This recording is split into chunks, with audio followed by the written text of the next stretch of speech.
realized a game I kickstarted came out recently, so that was honestly perfect timing because we just finished Power Wash Simulator. And I really want to get into this game. So, straight into it.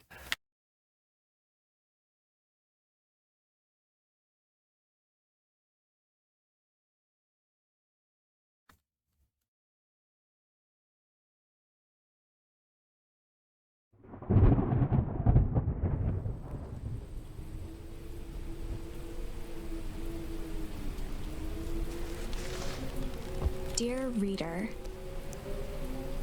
allow me to introduce you to my book. Though it might at first appear like many books you've come across, it is far from ordinary. You may, therefore, have some misunderstandings about its nature. The story that awaits you has not been fully told. In fact, its conclusion is not yet known, even to myself. It is in that way that my book is special. It is in that way that you are special. Without you, there is no story. Chapter 1. Normal isn't what it used to be. This is a story about change. Nestled in a shallow valley is the town of Beacon Pines. Far from the town square, across the river, past the neglected welcome sign, a young boy walks alone at dawn. His name is Luca Van Horn, and like you, dear reader, he's here for a reason.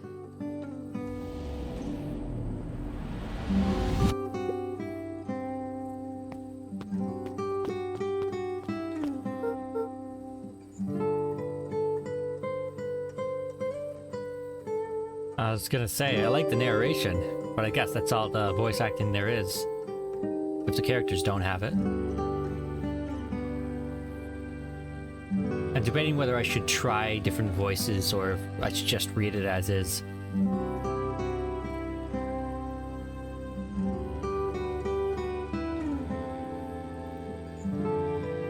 Well, may as well.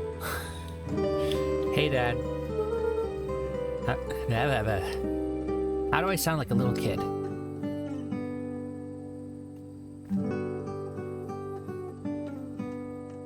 I actually don't remember.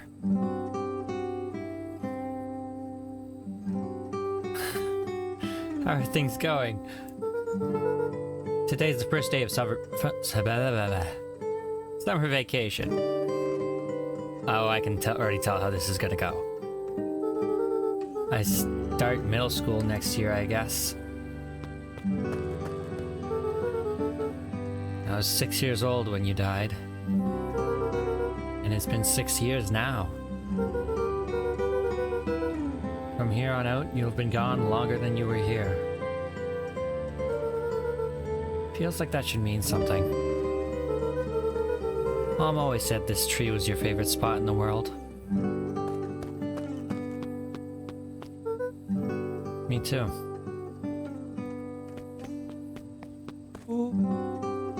Hey, Luca. I knew I'd find you here. Rollo was Luca's closest friend. He possessed many fine qualities, but subtlety was not one of them.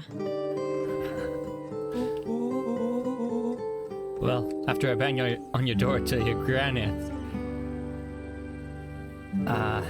After I banged on your door till your gran answered, my mind forgot the context from the previous statements.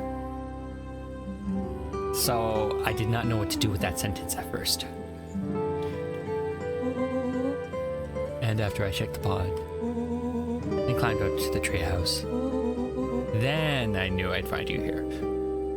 Rollo finally noticed the tears swelling in his friend's eyes and the flowers on the grave. Oh, yeah, right. You and your mom always did this on your dad's birthday. Yeah. I didn't know if you were going to keep doing that now that your mom's gone too. She's not gone. She's just missing. Sorry, I meant to say since she went missing. She's gonna come back, Rollo. Of course she is. Okay, Dad. See you next time. I think I'm ready to get out of here. Sure, lead the way.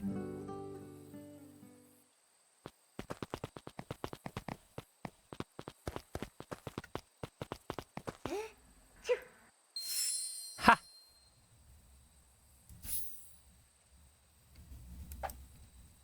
Wonderful! I had a good feeling about you from the moment you opened my book. That charm is a very special thing. Very special indeed. Keep hold of it for now. Its purpose will reveal itself soon enough.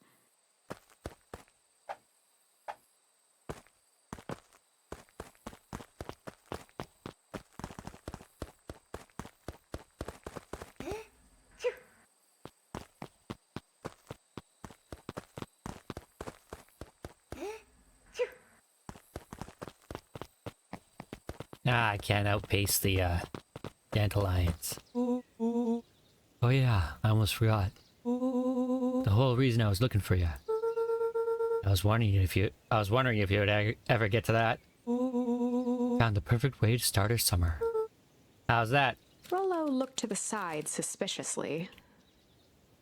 Not here. They might be watching. They who? Shh, not so loud.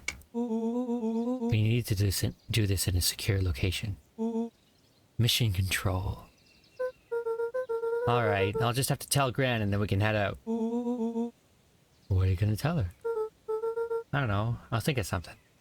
It's all the same to you. I'll meet you at the welcome sign. Your Gran still kind of wigs me out. I don't do well with new people.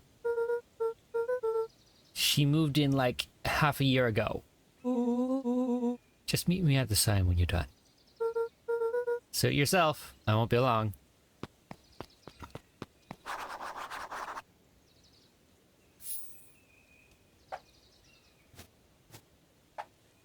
I don't necessarily have to tell her, do I?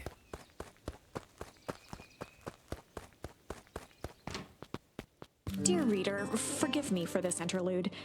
Remember that charm you found in the dandelion patch? There are more of those special charms to discover throughout Beacon Pines. They've been known to reveal themselves to those who are willing. Some of them can be found in this very house. Time to explore.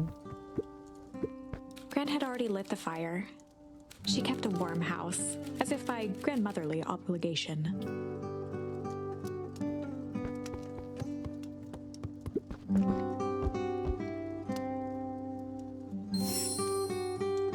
Nice.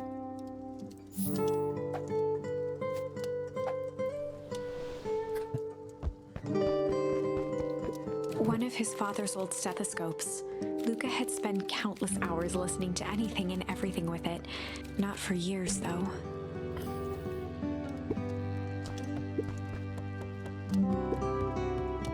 Since Gran had moved in, the house was more peaceful, more orderly, and more covered in flowery fabric.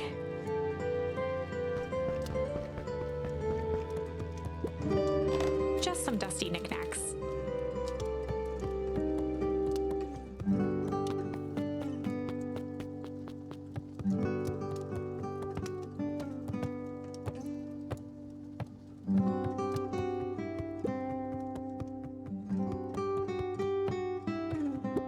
Gran had commandeered the upstairs closet when she moved in. Some things need shelter from a young boy's mischief, she said.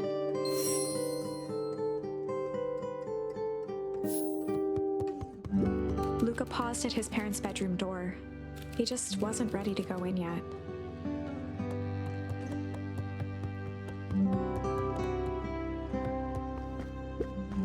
Luca tossed on his favorite old sweater. Even though it was the first day of summer, a chill still hung in the air. Gran's moving in meant that most of Luca's things had been crammed in the corner. Luca was somewhat annoyed by the situation.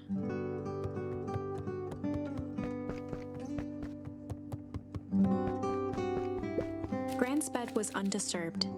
Luca didn't mind that she had a habit of falling asleep in front of the fireplace.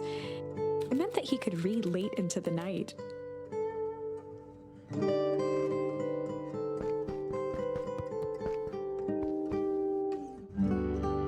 I think I'm just gonna turn off the music and let the game supply the music.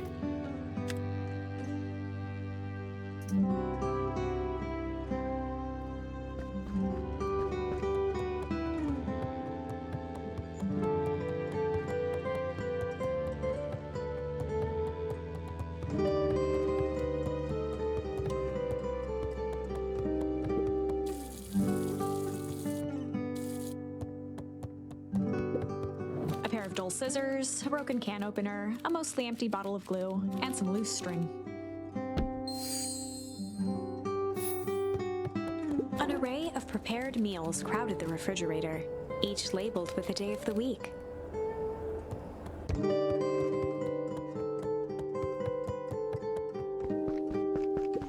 The only piece of furniture Gran had brought when she moved in was an old hutch.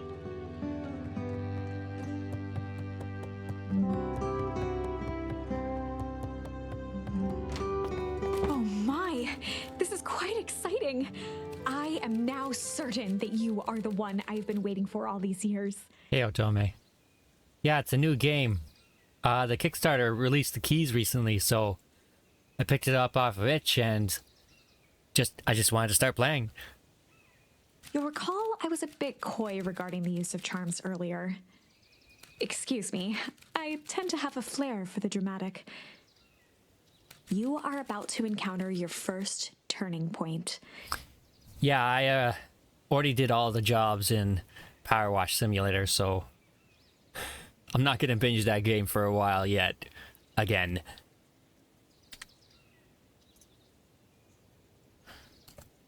There are certain times in this tale when everything hinges on a single word. Step forth, dear reader. A sturdy old wheelbarrow. Any more charms to discover? I'm hoping to. I'm just starting it. I originally learned of this from, like, Dan was playing a demo by the developers when it was still during the Kickstarter. Dan Floyd from Playframe channel on YouTube. He's usually pretty good at doing different voices. Young Luca would spend hours hiding in the bushes, waiting for a chance to jump out and startle his mother. She always enjoyed humoring him by feigning terror. A beginner's guide to gardening laid open on the bench.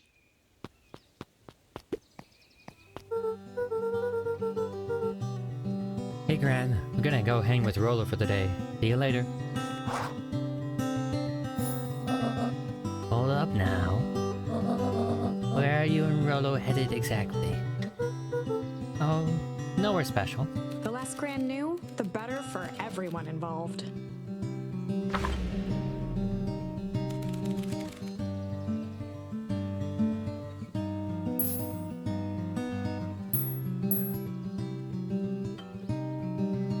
Chill. We were just gonna go chill for the day. The best lies are built on truth. Boys always in a hurry to do nothing. We stick to what we're good at.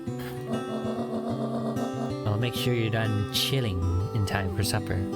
Easy. Impressive. You've managed to navigate your first turning point without too much of a mess.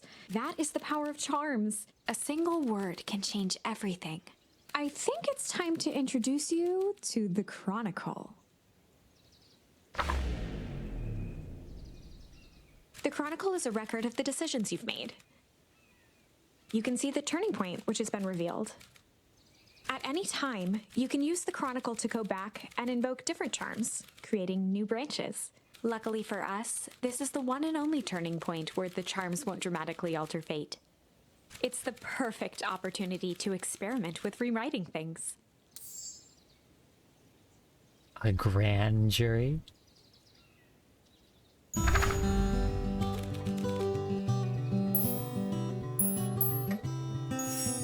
We were Ponder. just gonna go ponder for the day.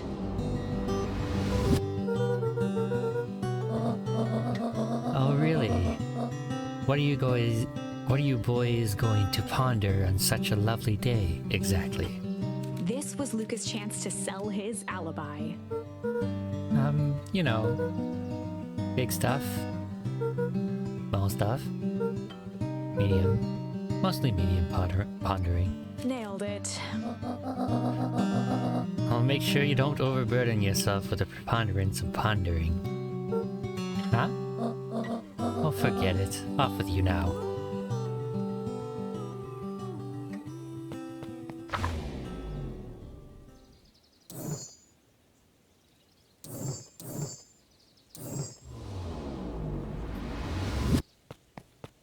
I don't get to see how it makes anything different.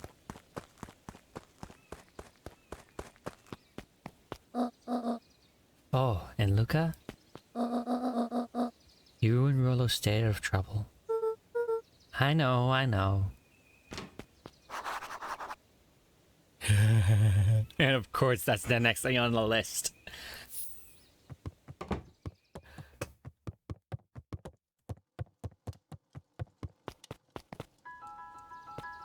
Time to get into trouble. Come on, come on. Whoa! Dang it, Rollo.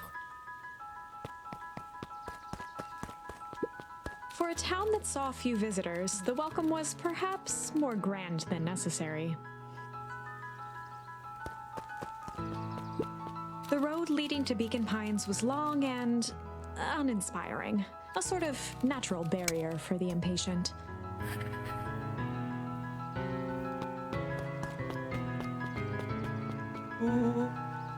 You know the drill. Don't let anyone discover our secret path.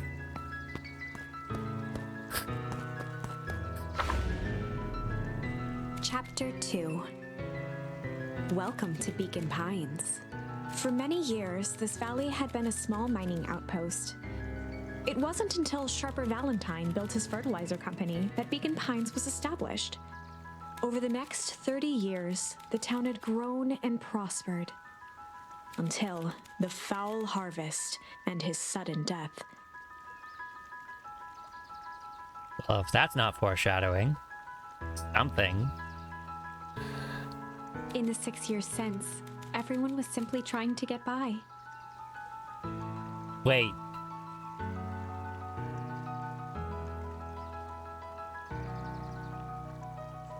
Six years. Is this guy that's being talked about his dad?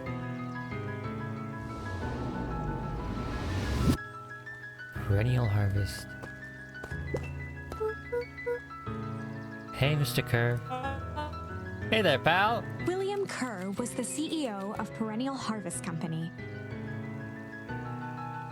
Yes, I can see the psychopathic smile now. He had become a fixture around town over the past few years. That job really crushed you, didn't it, dude? After the failing of Valentine fertilizer, Or were you always like that? the town was hungry to welcome a new source of employment. Can you blame them? Excited for the big festival? Oh, sure. Come now, when I was your age, there was nothing more exciting than a town festival. The food, the music, the dancing. Sounds pretty alright. You gosh dang right it is. I'm looking forward to letting off some steam myself. Make sure to invite all of your little friends. I couldn't keep Rollo away if I tried.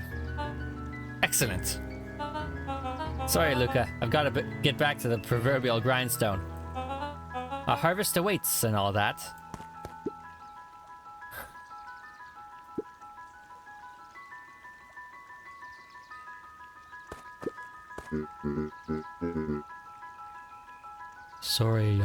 Sorry, young Mr. Van Horn. Can't talk right now.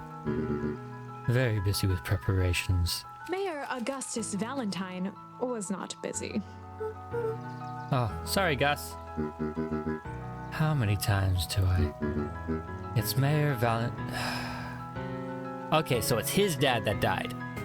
Got it. And my kid's Van Horn. Got it. Flustered, Gus instinctively loosened his tie.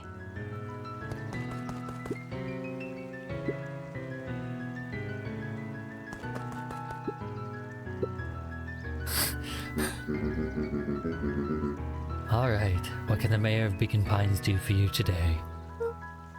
Oh, I was just saying hi, I guess.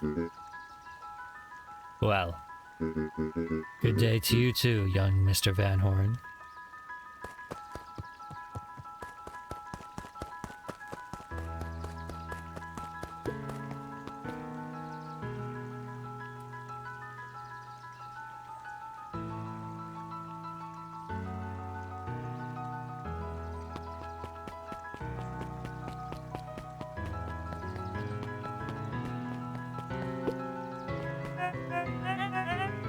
Mr. Van Horn, is this supposed to be a female voice?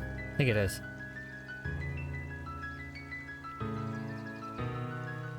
Mr. Van Horn, do you have a moment?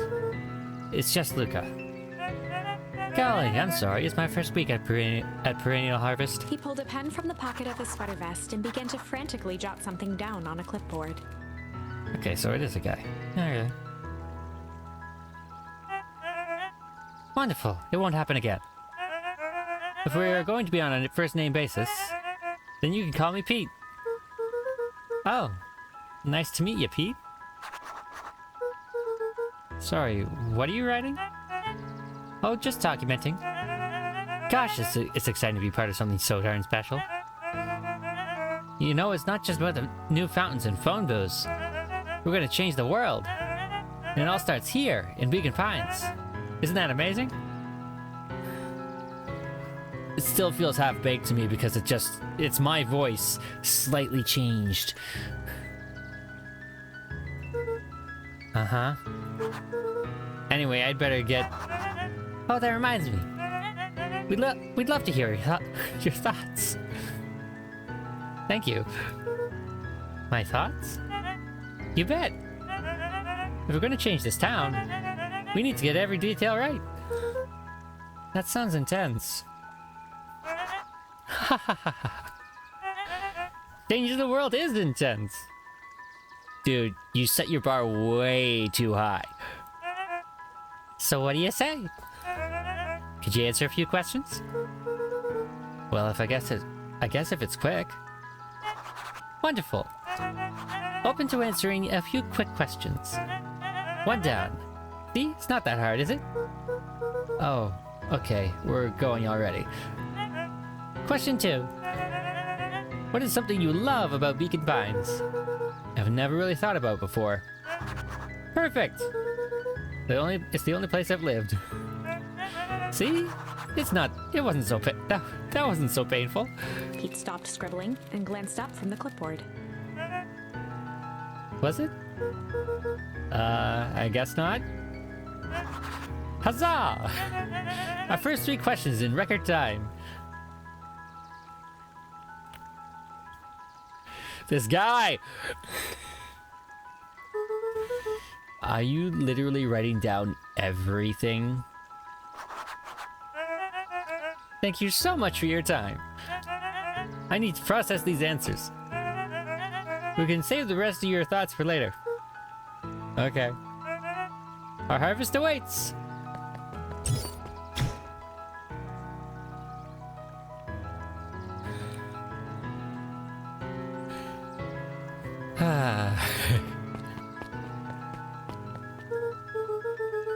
Alright, Rollo's waiting up at the treehouse. Come on, Andy, grab his wallet! I'm sorry, Hickey, I can't. Do it or I pound you.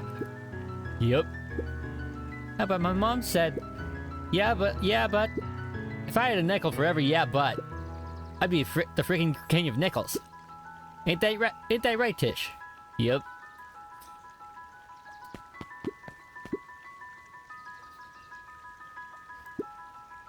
Hey, Mr. Sinclair. Mr. Sinclair continued snoring and lifted one eyelid just enough to see who it was. A tactic he often used to avoid undesirable conversation. Yoo-hoo, Mr. Sinclair. Bah, don't you see I'm sleeping, boy? How's the napping today? Crummy as always. Used to have a perfectly nice view from here, till perennial harvest put that monstrosity of a building in the way. Why don't you just move your chair a bit? Why should I be the one that moves? If it's a showdown they want, I ain't gonna be the one who blinks.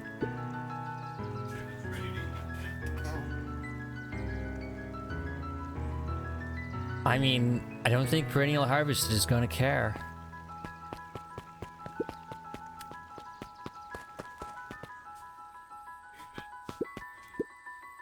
Mission control. Authorized personnel only. Real secret. Hi. Hey, Jetson. Is the line playing any tunes today? No bites this morning, I'm afraid. Come to think of it, I can't remember the last time I reeled one in. But hey, it was never about the catch. This is where I come to think. Yeah, that's what my dad used to do here.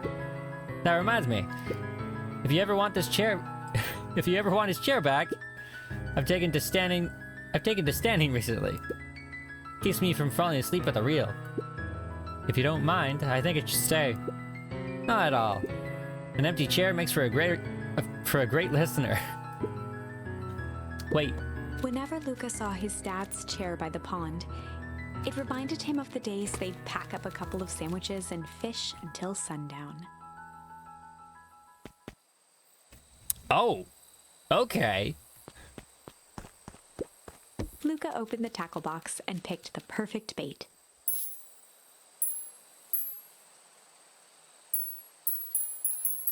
Luca gently baited a feather onto the hook.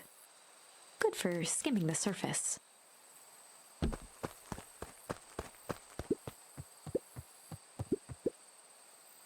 Give it a good cast now.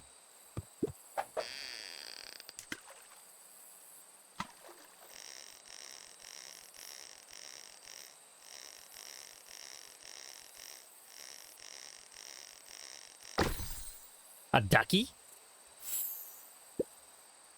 Well, I'll be switched.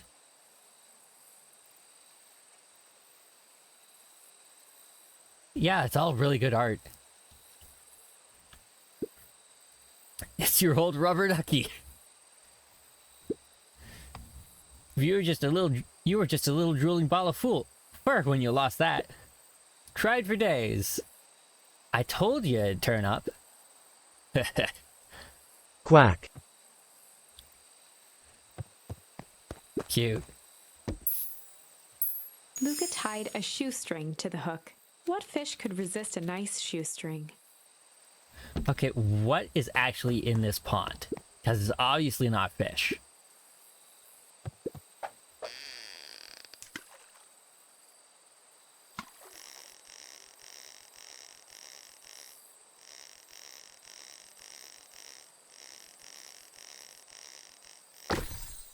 A boot. Where do you think the other one is? Hard to say. Sometimes things drift away. That's not fair. No, it's not. Wherever it is. Oh, wherever it is. I hope that the other boot at least has a sock to keep it company.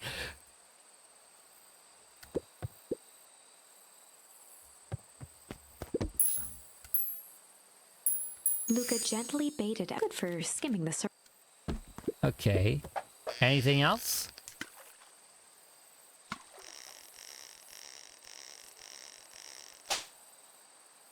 Oh. Easy there, buckaroo. You don't know your own strength. I looked away for a moment. Luca gently first.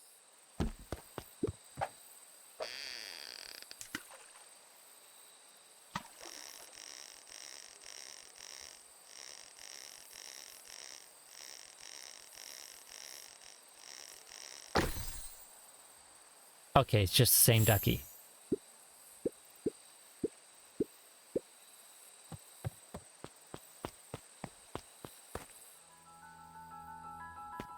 Okay. And I can revisit the memory.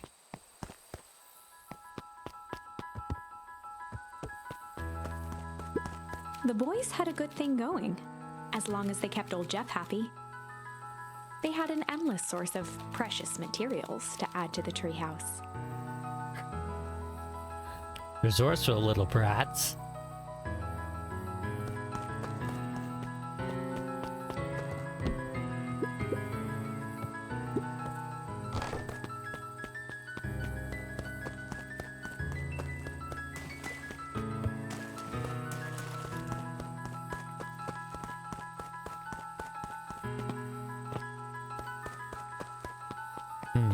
Thought I was missing something.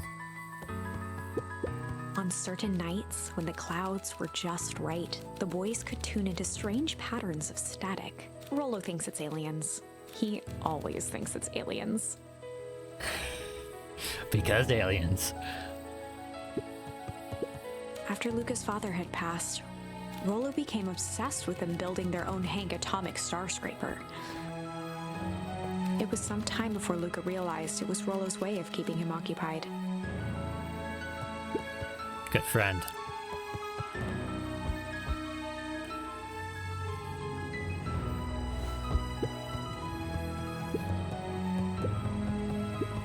Luca's winter coat decommissioned for the summer.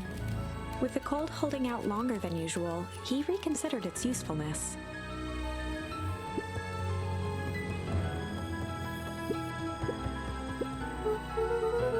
Okay, what's this top secret plan to start our summer?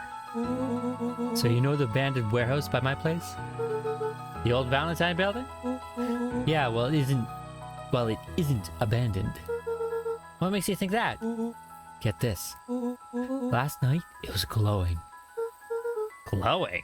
Are you sure? Kinda. That place has been empty since the foul harvest? Yeah. Who would even want to poke around in that place? We would, Rollo. We would. Wait. Just a busted old warehouse. I just meant we could do some research at the library. You actually want to go to the warehouse? What do you expect to find? Answers. My mom's out there somewhere. And it seems like everyone wants to pretend that she's gone for good. You don't have to come, Rollo, if you don't want to. Luca, remember that time I sort of accidentally burned down the chicken coop? And you jumped in and said it was your fault before my paw throttled me? This is a flaming chicken coop sort of deal. I've got your back. Thanks, Rollo. Now that I think about it, poking around a decrepit fertilizer warehouse is exactly how I want to spend the first day of summer.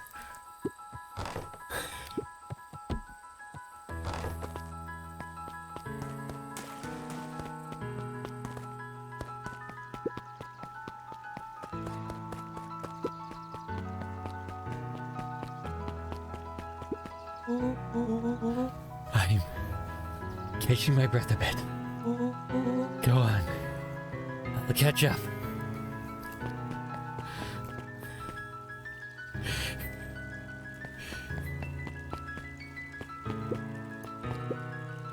Hey, Miss Nielsen.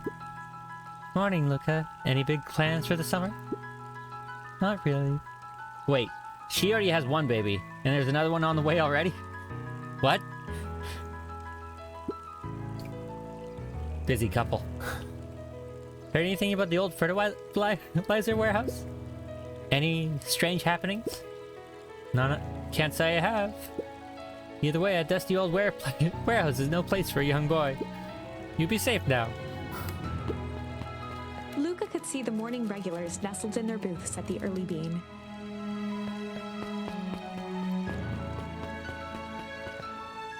Oh, hi. Piper? Oh, hey, Luca. Oh, hey, Luca. What's up? You know it's summer break, right? Of course. And it's like the morning. Correct? And you're studying? Like they say, the early bird gets the proper education required for a successful and fulfilling career later in life.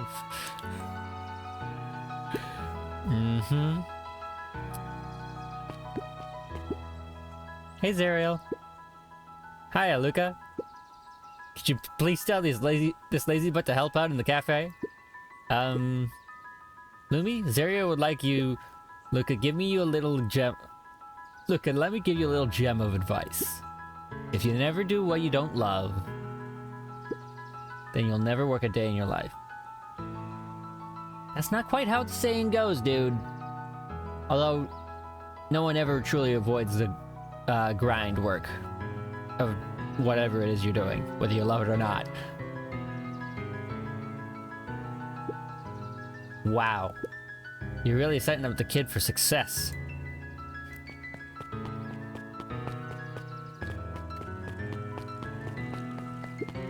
Miss Hatch could often be found near the fountain, too absorbed in a book to be distracted.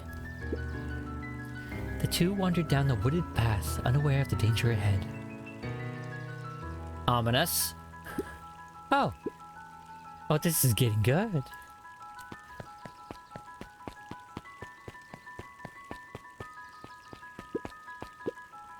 Last Chance Diner. The Beacon. Was this a newspaper place? Holden Wilder ran the local paper of record, the Beacon. Hey, Mr. Wilder. Morning, Luca. What's this day have in store for you? I was just wondering if you heard any news about... News? The Beacon knows the news that needs knowing.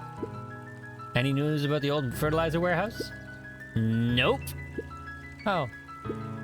Rollo thought he saw some lights there last night. Rollo ought to be careful poking around that part of town. The winds of change are blowing. And change is a dangerous animal. Nice.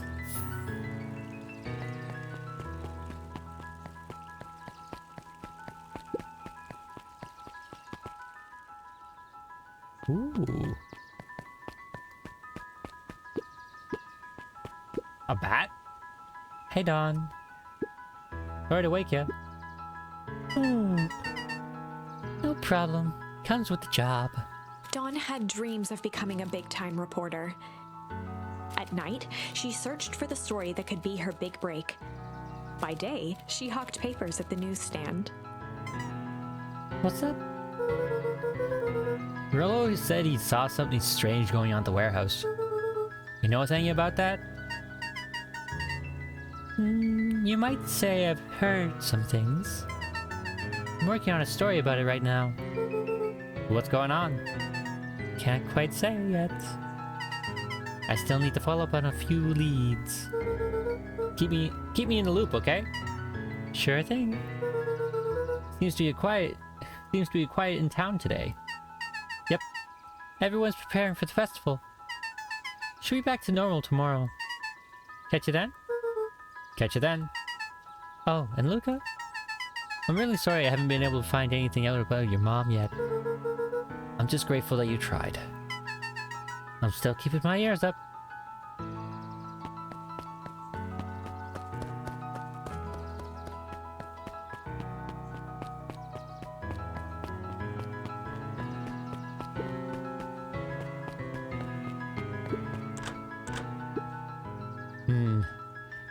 Guess Mrs. Fratelli is getting ready for the festival.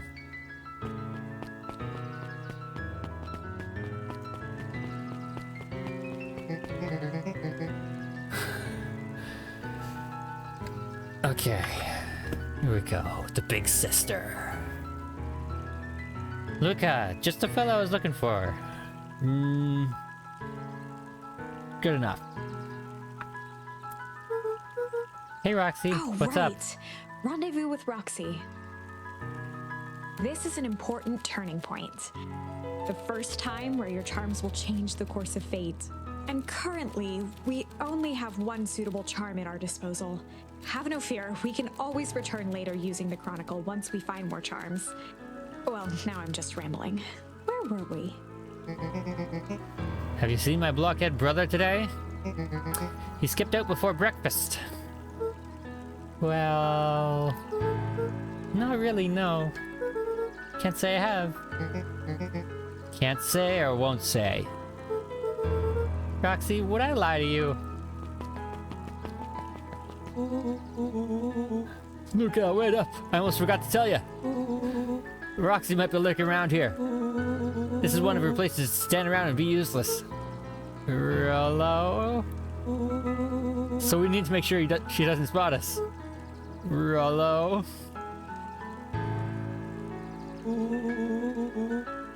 Why are you doing that thing with your body? What? You're not scared, are you? She's harmless. And a chump. And she's right around that corner, isn't she?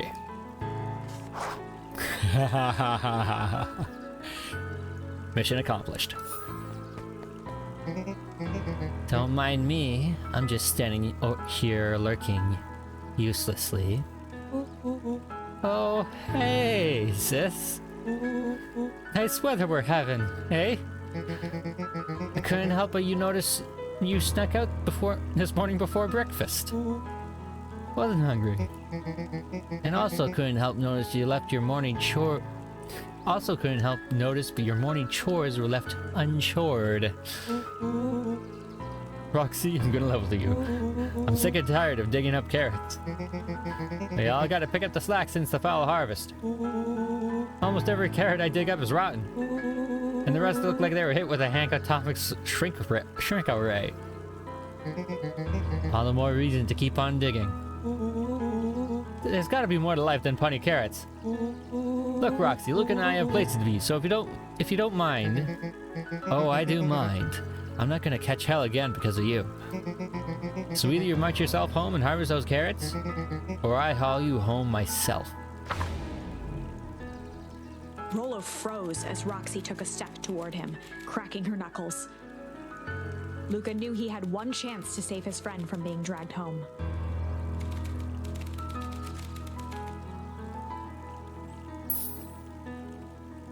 A little chill? That's an odd answer. In the past, he found the best way to deal with an enraged Roxy was to be a little chill. Come on, Roxy. It's the first day of the summer. The sun's shining, and we just want to take it easy. Let's leave tomorrow's problems for tomorrow.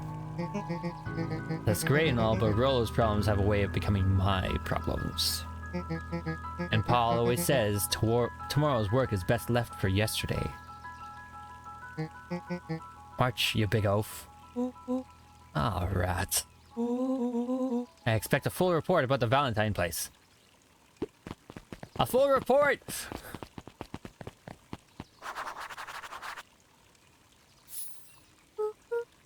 So, Fitz, what are you up to this lovely day? Nope. Cool, cool, cool.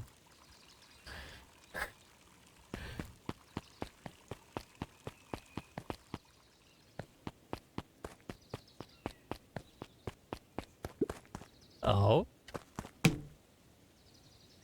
Ha.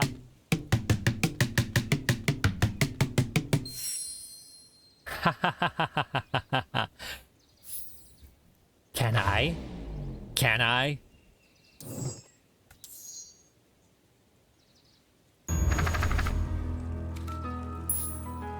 Nope, doesn't change. In the past, he found the best way to deal with an enraged Roxy was to be a little chill. I was hoping I could smack.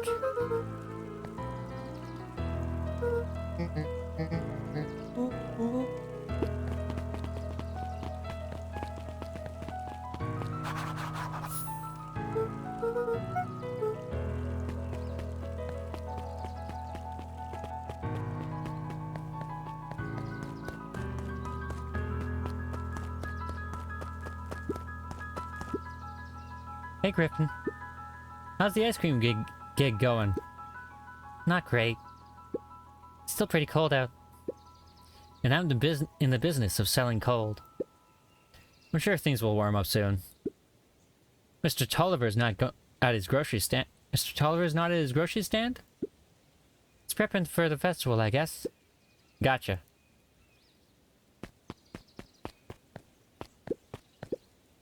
Hey, Bert. Hi, Luca. I'm doing some fact-checking for the town history exhibit. Look, kid, I'm just here to put up the lights.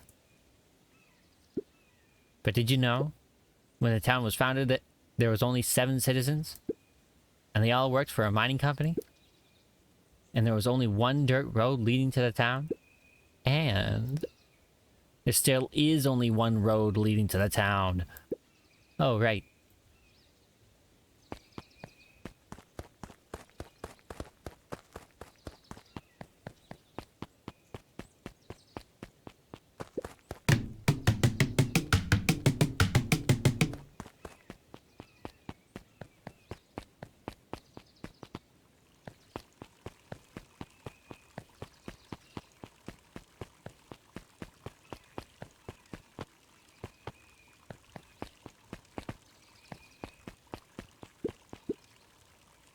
Sharper Valentine, founder of Beacon Pines. Never underestimate what a great man can do given time. Sharper Valentine. A bit much, if you ask me. Indulgent.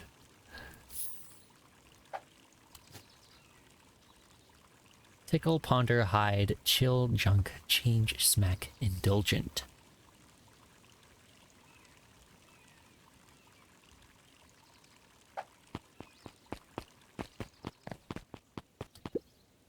Hey, Solomon. Apologies, no time for chit-chat. Bye, Solomon.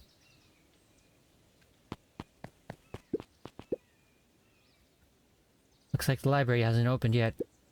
I'll check back later. Jeff's hardware closed down about a year ago. The effects of the foul harvest stretched wide. When there are no crops in the field, tractors don't need fixing.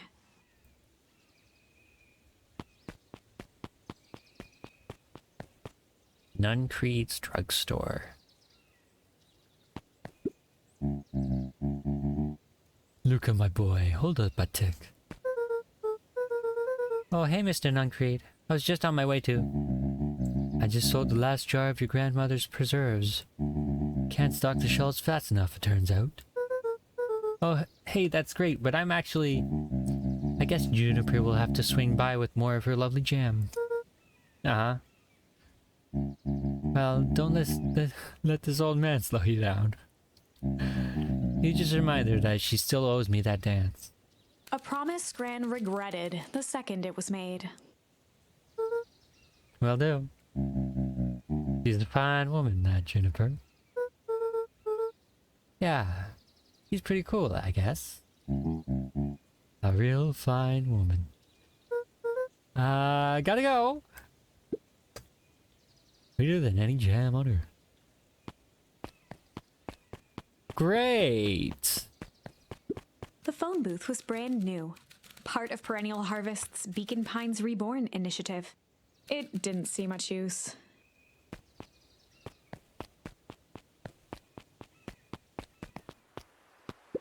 Hello. Oh, hey, Luca. Hey, Joey. How's the bug hunting going? Not great. Bugs have been shy this week. Bugs get shy? Oh, sure, bugs aren't that different from people. Sometimes they just want to be left alone. If you're going into Weep Wood, be careful where you step. No bug crunching. Got it. Oh? After the foul harvest destroyed their wealth and reputation, the Valentines shuttered off their estate from the rest of town.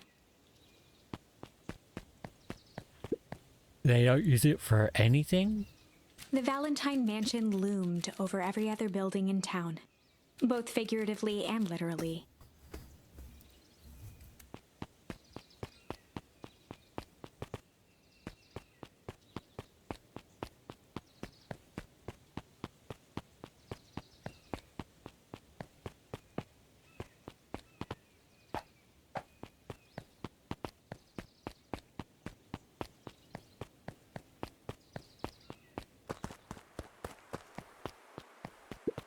Luca peeked up at the beehive. It appeared to be deserted. That's strange.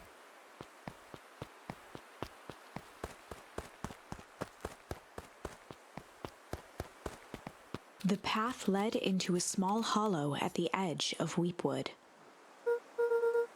Okay, no turning back now. Caution, electrified fence. Is that sign new? The fence thrummed with a gentle electric buzz. Okay, so what would Rollo do if he was here? Luca often asked himself what Rollo would do, so that he could rule out that option. Ha! I'm definitely not touching that thing.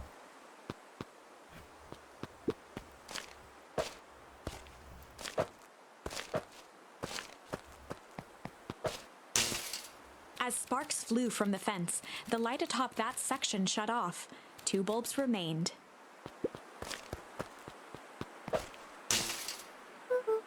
That's 2. 1 more to go. The fence's buzzing gave way to silence. Okay, moment of truth. Every kid in town knew the old Valentine fertilizer building.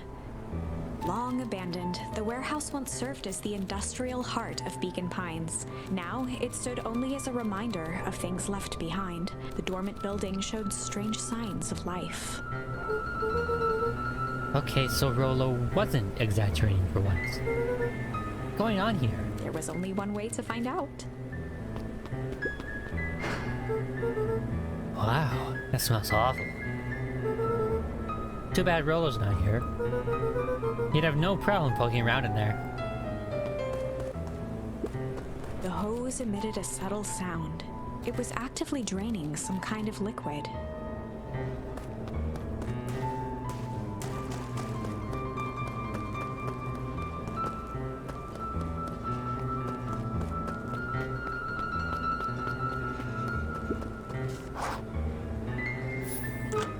Locked. Luca thought he heard faint sounds coming from the other side of the door. He pressed his ear against the cold metal to hear better. A zipper? Footsteps? The sound of footsteps grew louder.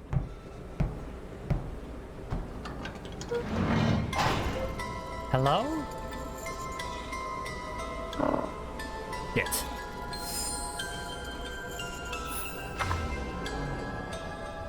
The heavy steel door knocked Luca to the ground.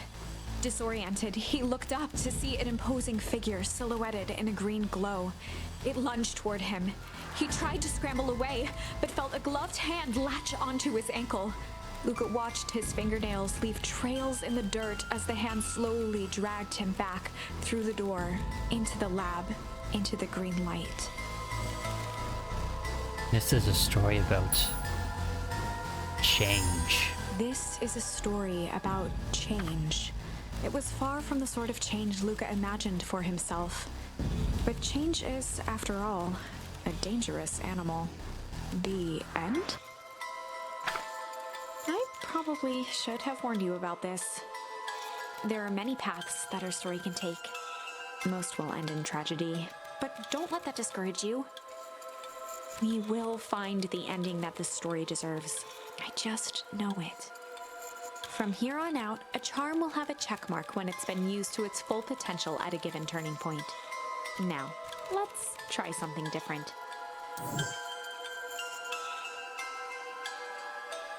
Warehouse of Horrors.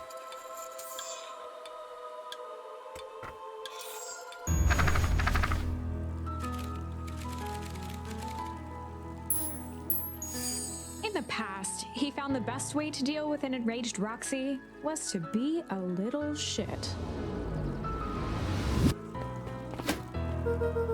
Make a break for it!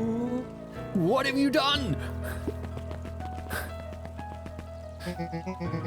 Did that little shit just kick me?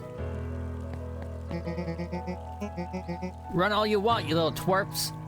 You gotta come home eventually. Sorry.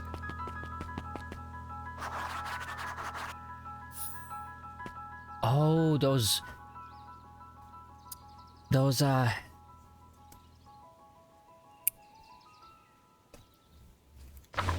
Nope. Those objectives marked different versions of turning points. Different versions of the story.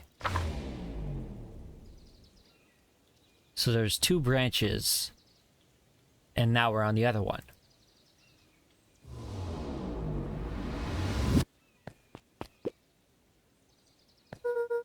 Sorry about that. Rolla can get overexcited sometimes. Solomon Valentine. Current ward of, and future successor to, the Valentine fortune. Oh, he's the mayor's kid. Got it. Huffed as he brushed off his pants. A town of complete and utter fools. One wonders if it's worth taking anything here seriously. Either way, I'm really sorry. No matter. How you doing? Me? Yes, with all that business about your mother and whatnot. Oh, I'm getting by. Still no word from her at all? No. That is truly a shame.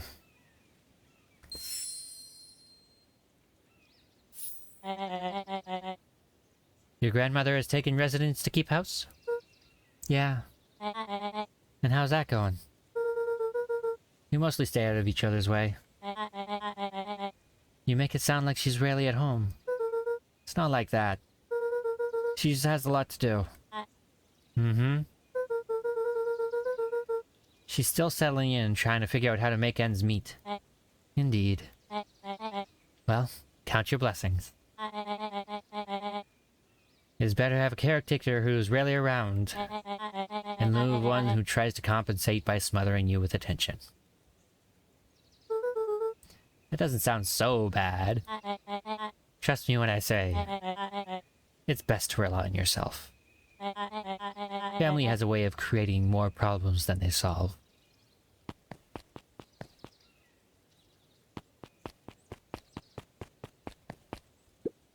Solomon trifled a gesture toward the approaching heiress Valentine.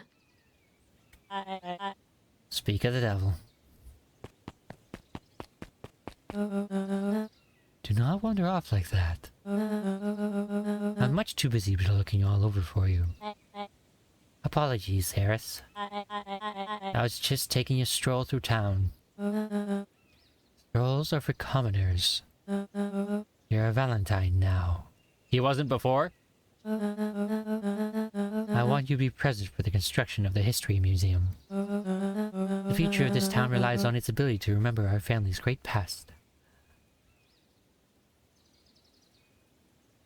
Are you so sure about that? Things seem to be changing. Of course.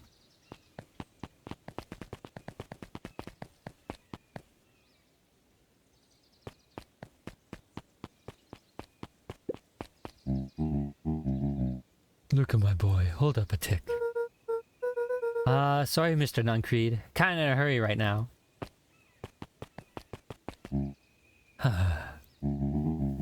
Boy's got too much of his father in him. I'll take that as a compliment. I win.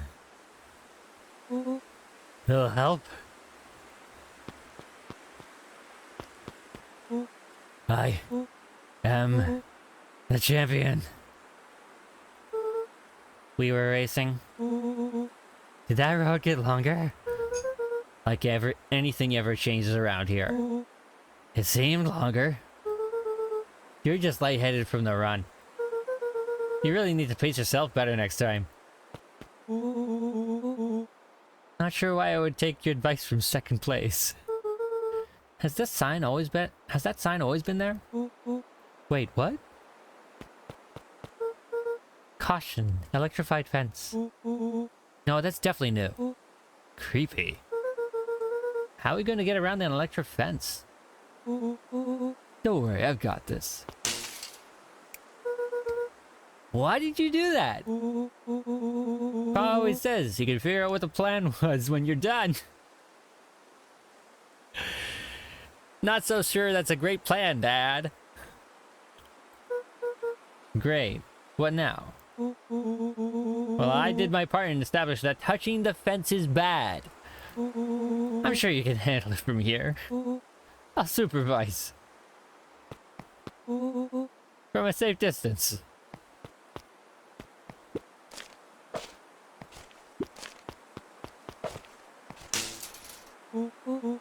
Whoa, you're a genius. Oh. Property of Valentine Fertilizer Company. Looks old. Looks toxic.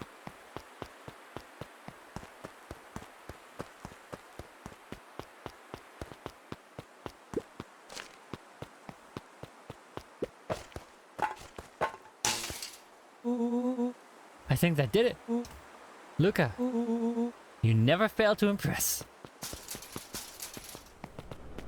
As the glowing windows of the old warehouse came into view, Rollo began to bounce excitedly. Check it out! Dang, Rollo, you weren't exaggerating for once. Was there ever any doubt? This definitely needs investigating. Good thing two ace detectives are on the case. This is bizarre. This is awesome. That's different. Did you feel that? What? The excitement in the air? You bet your butt I did. Check out this puddle. That's not normal. And this hose.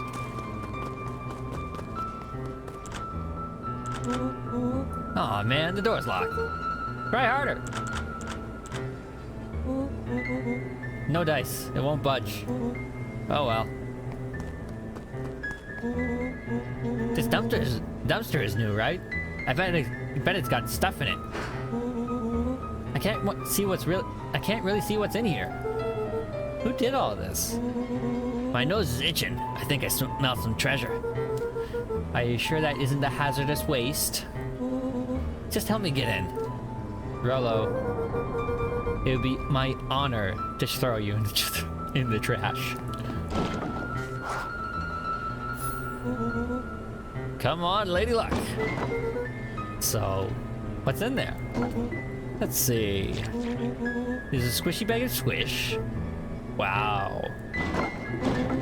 A good inch of stagnant sludge. Your natural habitat. Wait, hold the phone. Hold two phones. Check these bad boys out. Are those walkie-talkies? Just like Hank Atomic communicators. Do these actually work? Ground command to Hank Atomic. Hank, do you read me? This is Hank Atomic. Ground command. You're in 5x5. How are your vital readouts, Hank? Getting a little stuffy in here. Requesting assistance for evac. Help is on the way.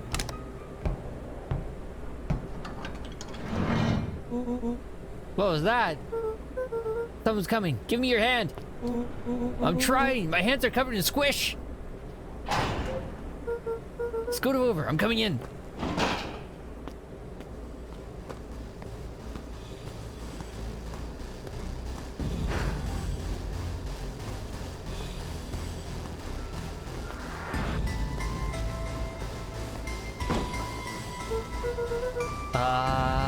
Tell me you saw that. Dude, I don't know what I saw. He's coming back. Get down.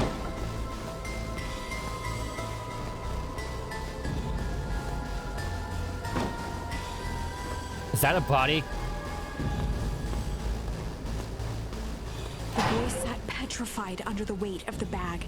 Oh God, tell me that's not what I think it is. Luca, do you know this? What separates the run-of-the-mill detectives from ace detectives? A ridiculous hat? When the chips are down, ace detectives dig deeper for clues. Rollo felt around at the large sack which burdened them. Aha! He snapped off a tag from just within a small zipper opening in the bag. Some sort of badge or something. What's it say? Rollo held the badge up to a faint shaft of light within the dumpster. Dr. Prescott, Deep Engineering. It's a name tag. Who would throw away a bag full of slimy old name tags? I think it's just one name tag in a bag full of something else. Okay. I think we should make a break for it. Stay calm. This is no time to panic. I'm not panicking! You're panicking! Rollo, calm down. You don't have to squeeze my hand so hard. Dude, I am not holding your hand. Quit messing around. What other slime-covered hand would be in here? Ah! Ah! I am beginning to see the benefits of your run for our lives plan. Right, we've clearly established that I'm faster than you, so I'll go first. Why not go together? Flaming chicken coop, Luca. I'll make sure the coast is clear. After I go, count to 100. If you hear me yell, run. If you don't hear me yell, run. Actually, either way, haul ass. Rollo, I'll give you credit. You sure found an eventful way to start our summer. That's what I do. Well, here goes nothing. Lucas sat in the dark, tracking the sound of Rollo's footsteps as he ran. 1, 2, 3. He pressed his ear to the dumpster wall, straining to hear Rollo's footsteps as they faded away. 15, 16, 17. He tried not to think about the contents of the dumpster as he counted. 35, 36, 37. The thick stench made it hard to breathe. Screw it, that's long enough. Luca carefully lifted the lid and peered out. Nothing. No sign of Rollo. No sign of the man in the yellow suit. Time to haul ass. Luca clambered from the dumpster, stumbling to his knees. He was up like a shot and running, sprinting toward home as fast as he could. Beacon Pines flew by, blurred by the tears that welled up in his eyes. He wouldn't remember getting home at all that night. Throwing his front door open, storming up the stairs to his room and surrendering to sleep almost as abruptly as he hit his pillow. Chapter 3. Finding a friend. The next morning, it was quieter than usual at the breakfast table. Only the sound of silverware and chewing interrupted the awkward silence.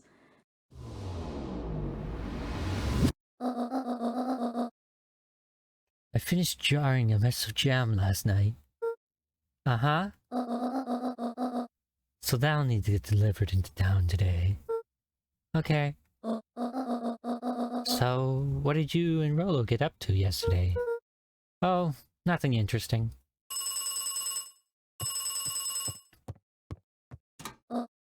Hello? Calm down.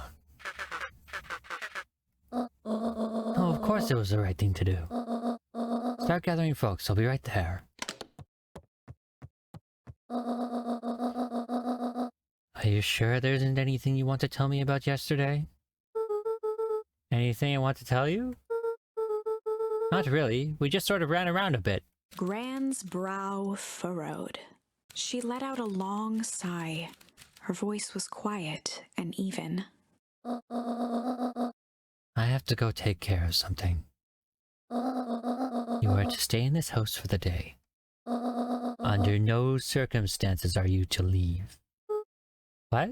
And if I'm not back by dinner, there's stew in the icebox.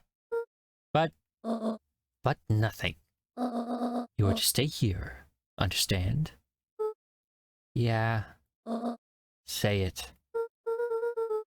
I'll stay here till you get back. Good.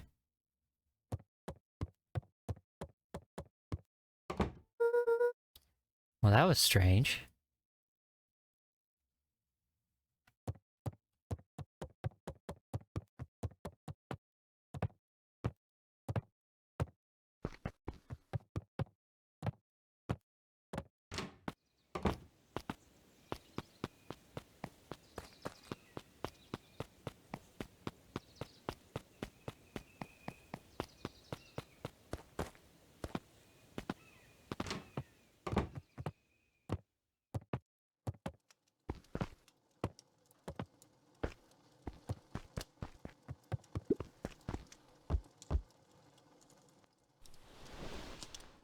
A faint electronic sound floated in the air.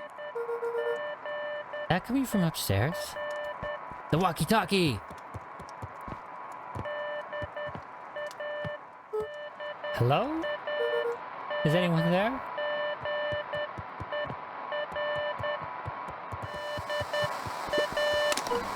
Hello? Rollo, is that you?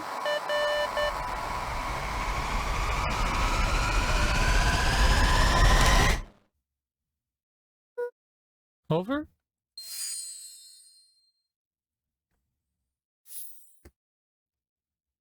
Luca glanced at the now silent walkie-talkie.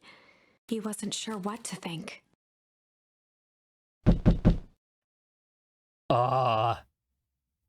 Luca glanced at he wasn't sure.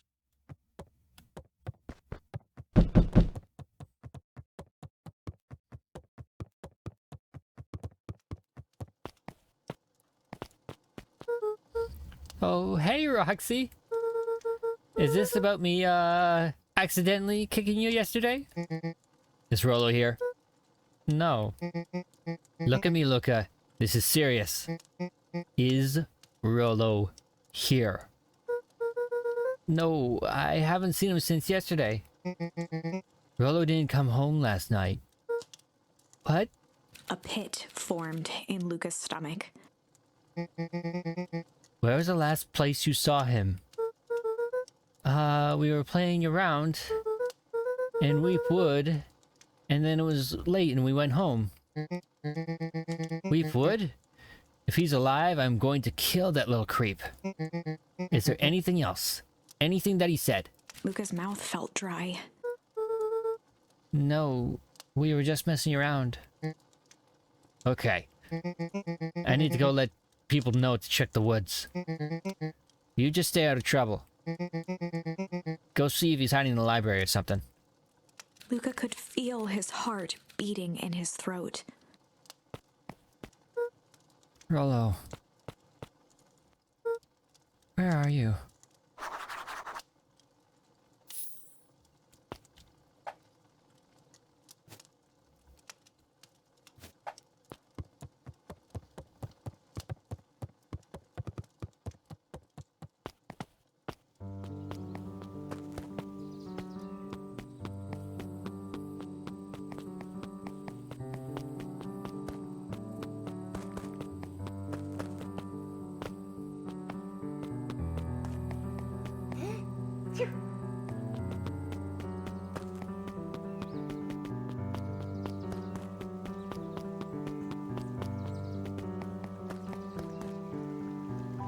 Nobody's preparing.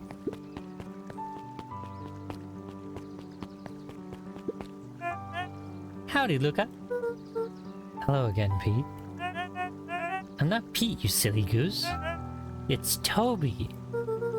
You could have fooled me. Well, hey, it's no problemo. The important thing is, we'd love to hear your thoughts. Yeah, I'm getting that impression. We're all a part of something special, Luca. Are these guys clones? And it all starts right here in Beacon Pines. I got it. Toby looked up from the clipboard excitedly. That's right. So how about you start by telling me, look, no offense, but I've got my own stuff to take care of. God, you joker. We're all part of this together. You'll let us know when you're free to answer a few questions. I will.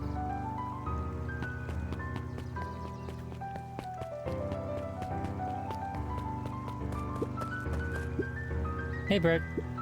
Have you seen Rollo? Nope. So I've mostly been talking to clipboards.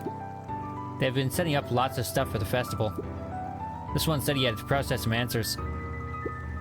I told him that was fine.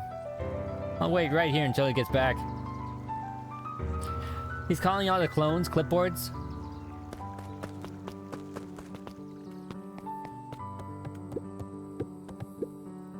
Hey, Justin. Have you seen Rollo come by this way by any chance? Afraid not.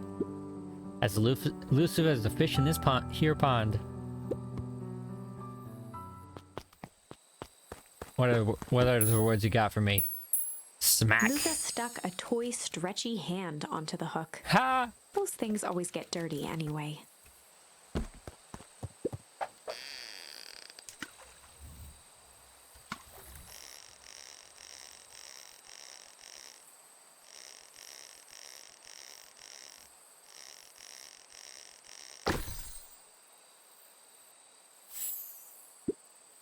Should we give it to Mom? He likes jewelry. That's a sweet thought, Buckaroo. But I'm not sure she'd fully appreciate a pawn bracelet.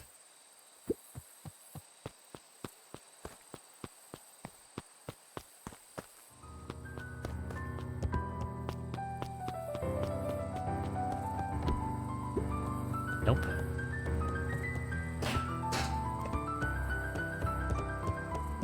Luca looked up at the satellite dish. Rollo nearly killed himself putting that up into the tree. Pull. While it didn't turn the radio into an interstellar communicator, as he'd hoped, it did at least boost the signal enough to overhear truckers one town over.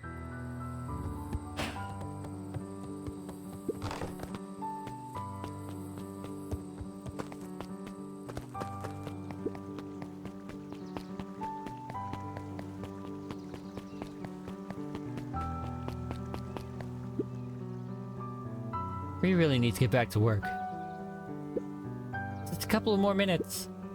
Roxy said she will be here, then she will be here. I just don't see why I'm standing around, doing nothing. You're the guy that said, don't do what you love and you'll never work a day in your life. And just waiting for Roxy. When I could be standing around, doing nothing. And getting paid for it. Come on, Lumi. Roxy needs our help. Arrgh, my parents wouldn't listen. No offense, but isn't Rollo always getting into trouble? Something feels different this time. What can we do to help? We need to check where the adults aren't. Though it gets up to us to check, we would. Our shift doesn't end for another couple hours. We could spend the time making posters. That would be great. I guess. Right. Fitz and I will check Weepwood. We'll be back later to pick up the posters. I think my dad has a map of Weepwood. Let's swing by my house and grab it before we head out. I'm sorry, I'm not keeping track of any of these voices very well.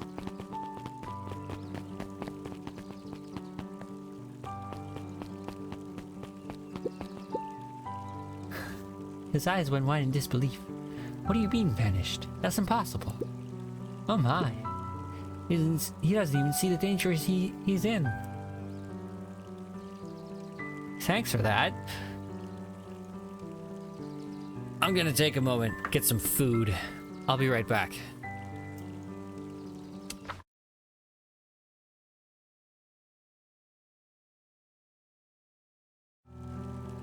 Alright, we're back.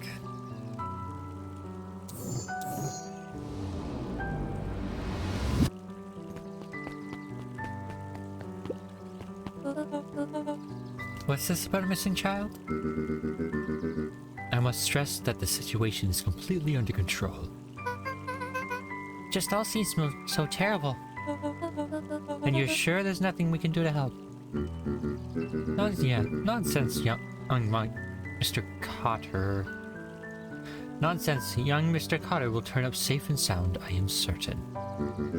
Welcome back. Thanks. You just focus on settling in. I trust my sister has supplied you with suitable lodging? Oh yes, Miss Valentine has been more than accommodating. We were just telling your daughter Beck that... Now where did she run off to?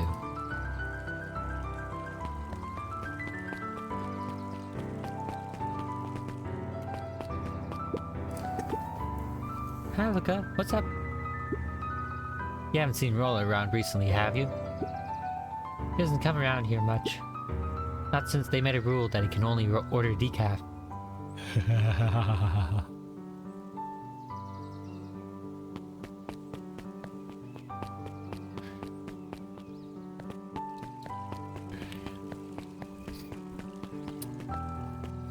Oh, hello.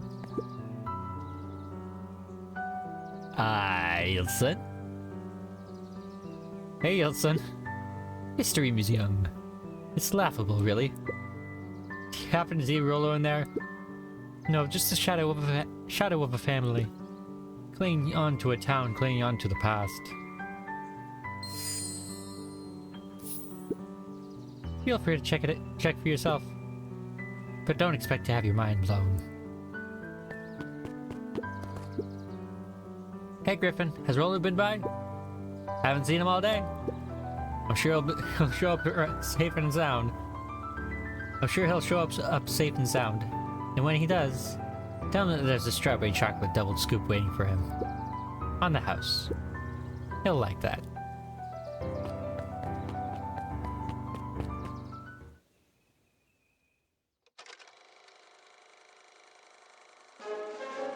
We all know Beacon Pines is a great town. What you may not know is great towns grow from mighty roots. And that is why you cannot tell the story of Beacon Pines without telling the story of one Shopper Valentine. Young Shopper's keen intellect and strong moral fiber led to a grand vision. A vision of a community dedicated to a better tomorrow. In his own words, a better tomorrow is within our grasp, but it requires a singular mind to harness it. Lucky for us, he decided to grow that vision here, in Beacon Pine. And how does one grow a better tomorrow? With fertilizer, of course. Valentine's Fertilizer Company became the lifeblood of a town yearning for purpose. But then tragedy struck, a scientific experiment gone wrong. An accident which took Shopper away from us far too soon. To this day, we struggle to pick up the pieces. But one foul harvest isn't enough to stop the people of Beacon Pines. The spirit of Shopper Valentine lives on. It lives in the hearts of everyone with a dream for a better tomorrow. Together, we will follow his example and grow a bountiful future. Paid for by the Valentine family and the Valentine Fertilizer Company Remembrance Fund.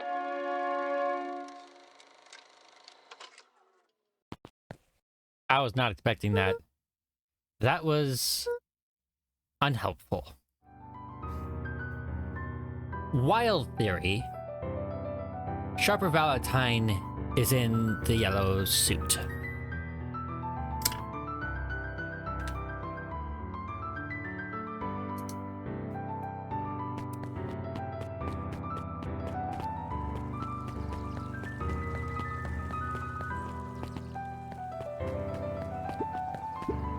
Hey, Don. Oh. Is it true about Rollo? Yeah, he didn't come home last night. I wonder if it's connected.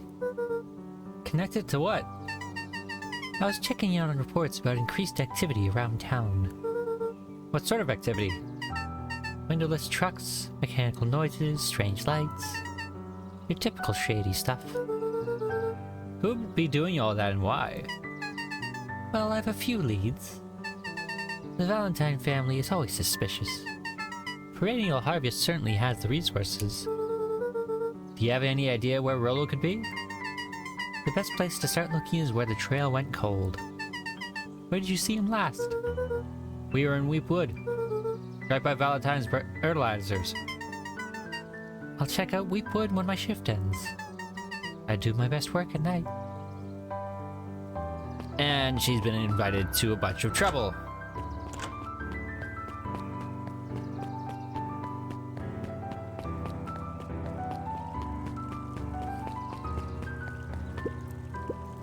Bit much. Oh, library's open. There were rarely any actual new additions.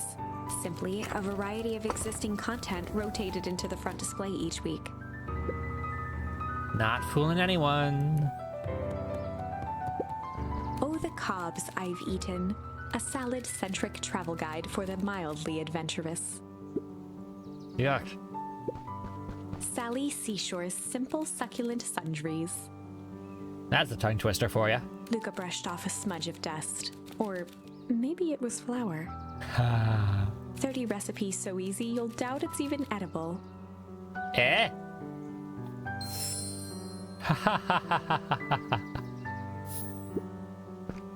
A peek behind the curtain. The Methods and Ruminations of Patrick C. Montesquieu.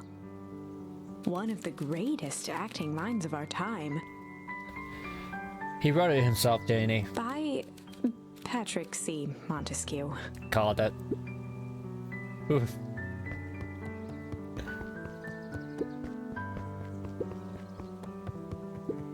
Mycological phosphorescence. Phosphorescence. More like Myco complete loss of interest.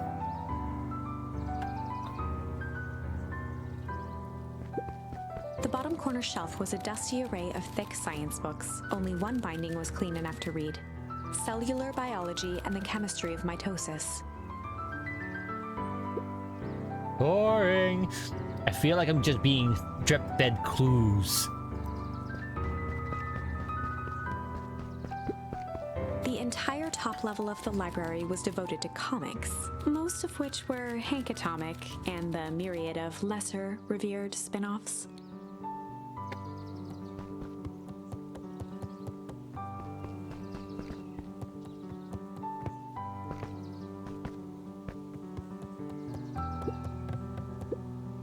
Hey, Jace. Oh, hey, Luca. Did Rollo come by? No. I was actually surprised. He's usually here on days when a new issue drops. Usually here early on days when a new issue drops. Oh, like the comic. Okay. Rollo's the biggest Hank Atomic fan I know. Besides myself, that is. Well, if he does swing by, tell him to meet me you know where. I don't know where. No, he knows where. Oh. Roger that, Space Cadet.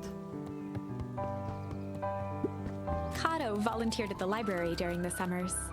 He wasn't very social, so he'd dedicate each summer to becoming an expert in a single subject, Studious. making him a reliable source of very particular knowledge. If you were to ask Kato something he didn't know, he'd escape into the dusty old bookshelves and return with just the right thing. Hey, Kato. Kato was lost in his reading. Luca crooked his neck to see the title, Introduction to Melitology. Ahem. Hey, Luca, you snuck up on me. Good book? Dunno, just started. He gestured to the shelves. I'm really running out of books I haven't read yet. So now it's on to the wonderful world of bees. Turns out bees are pretty cool. For instance, did you know that around 70% of bee species actually live in underground tunnels? Of that, there are 2 queens in a hive. Or that if there are 2 queens in a hive, they will fight to the death for supremacy. Nice. That's interesting, but you haven't seen Rollo around recently, have you? Not since yesterday. Keep an eye out for him, okay? Sure thing. If I see him, you'll be the first to know.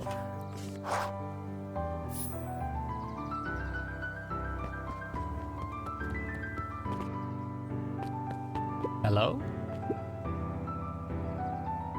What sort of monster puts candy behind a locked door? Oh yeah, Mr. Nuncreed works weird hours sometimes. Of course he does. How about you?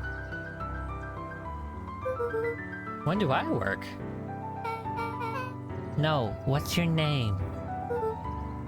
Luca Van Horn. You new here? Yep, not by choice. Beck's family moved often, giving her little time to establish any real connections. Okay, She would tell you she prefers it that way. I'm looking for my friend Rollo. He didn't come home last night. So he's missing? I guess so. Like missing? Does that sort of thing happen a lot around here? Luca shifted his feet uncomfortably. Well, that sucks. Yeah. So, I should probably get going. Hey, wait up! What? Beck pulled a coin from her pocket. I'm coming with you. What? So it says the unlucky penny. Unlucky? Yep. Well, technically you landed on heads. Leave this kid to find his friend alone. But I always do the opposite. Oh, that's kind of like me and Rollo. I guess Rollo is my unlucky penny. That settles it. A person should never be without their unlucky penny. Let's go find him. Name's Beck. Pleasure to meet you, Beck. I suppose I could use some help. Try to keep up.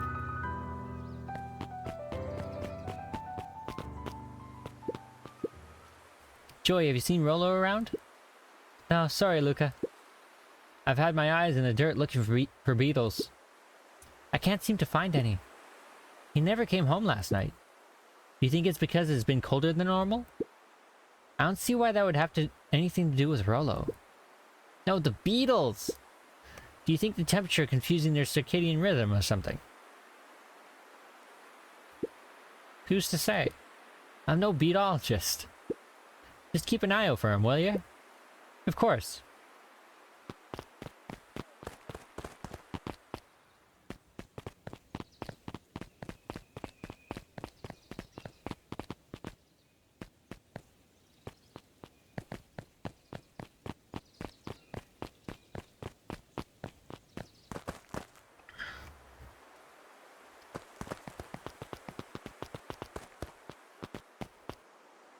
Oh.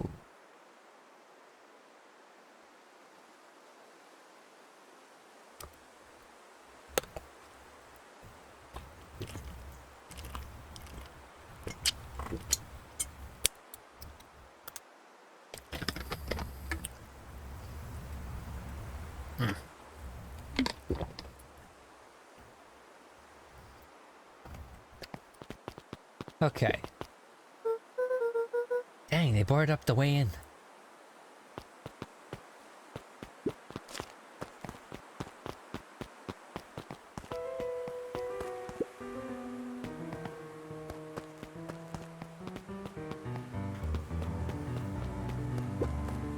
Luca felt a chill as he approached Beck.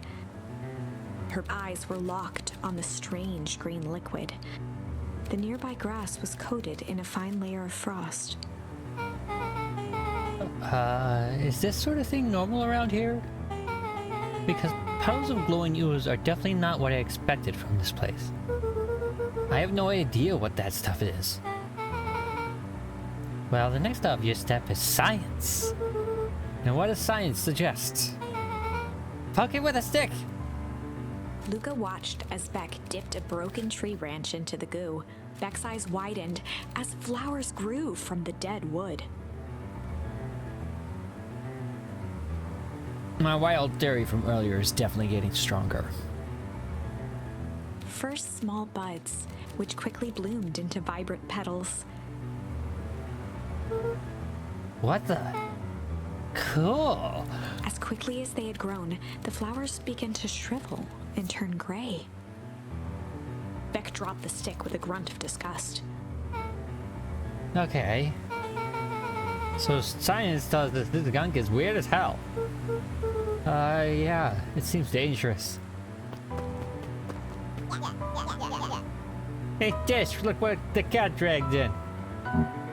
Yep. I don't have time for this right now, Iggy. Don't say things like that. It hurts Tish's feelings. Ain't that right, Tish? Yep. She looks fine to me. Why, hello. I don't think we've been properly introduced. Iggy's the name. This is my compatriot, Tish. Yep. You've probably heard of us. Can't say that I have. I'll forgive you just this once, on account of you being new around here. Why would you hang out with this dud? Oh? He seems pretty alright. Iggy, why do you have to be so... you? Has he even told you that his parents skipped out on him? Shut up. It's true, they got tired of having such a pathetic kid and left him. Iggy, I'm only going to say this one time. Don't talk about my family. Well, look who's grown a backbone now that a girl's around. First his pops croaked, then his mom finally couldn't take it anymore and bounced. Iggy took a step towards Luca, his sneer lit by the glowing puddle. Beck could see tears welling in Luca's eyes, his fists clenched. Some things about Beacon Pines were very different from the city. But a bully from a hayseed town is really no different from a city bully. Beck took a deep breath and thought.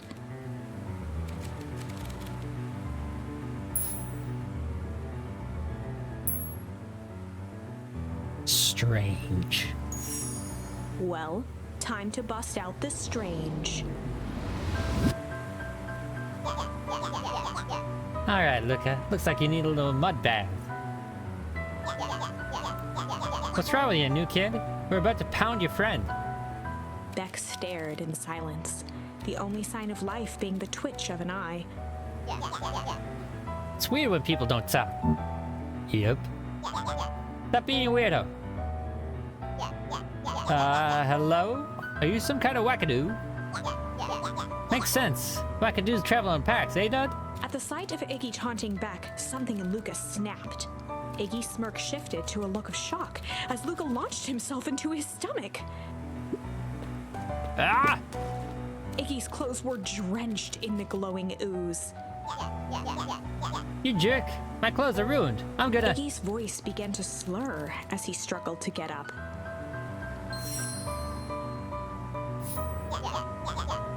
I don't feel so good. I'm sorry, I just...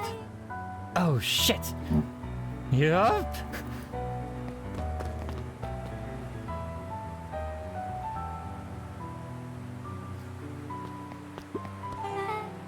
That was intense. Iggy's gonna be okay, right? Nothing about this seems okay. The person at the warehouse. This strange ooze and what it did to Iggy. Was Rollo caught up in all of this? We have to find Rollo. You took the words out of my mouth.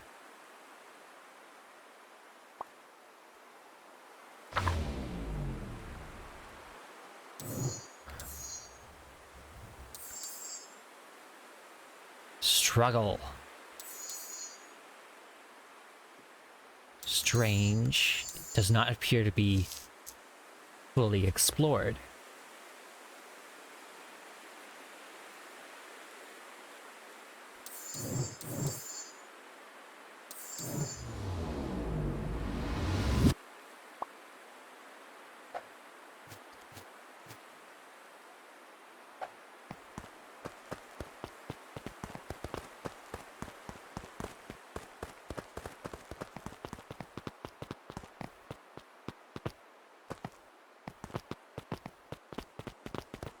Oh?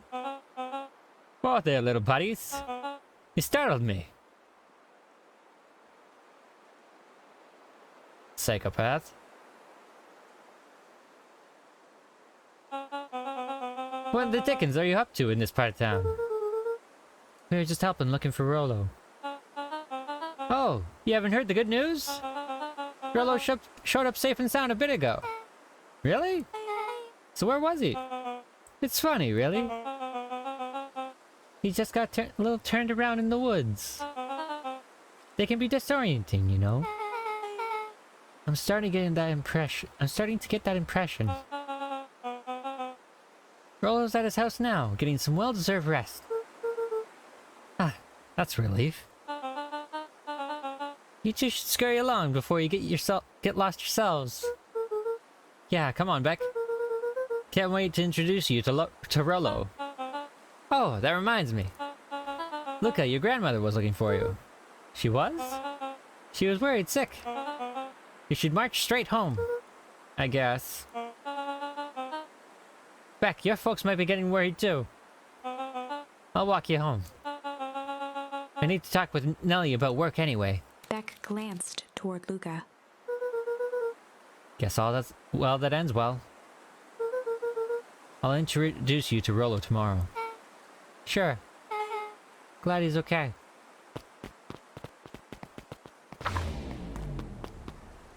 Rollo was safe. A wave of relief washed over Luca, which was quickly replaced by a sense of dread. Gran is going to kill me. If he hurried, he might just make it home before sundown. Chapter 4. Our harvest awaits. Luca took a deep breath and gingerly opened the door, steeling himself for Gran's wrath.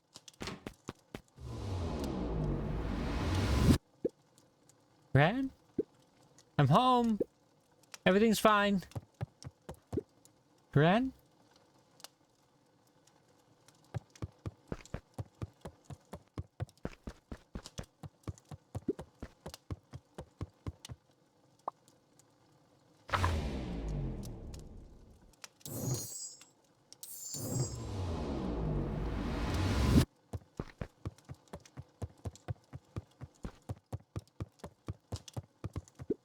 Gran? I know I wasn't supposed to go anywhere. I was just helping look for Rollo.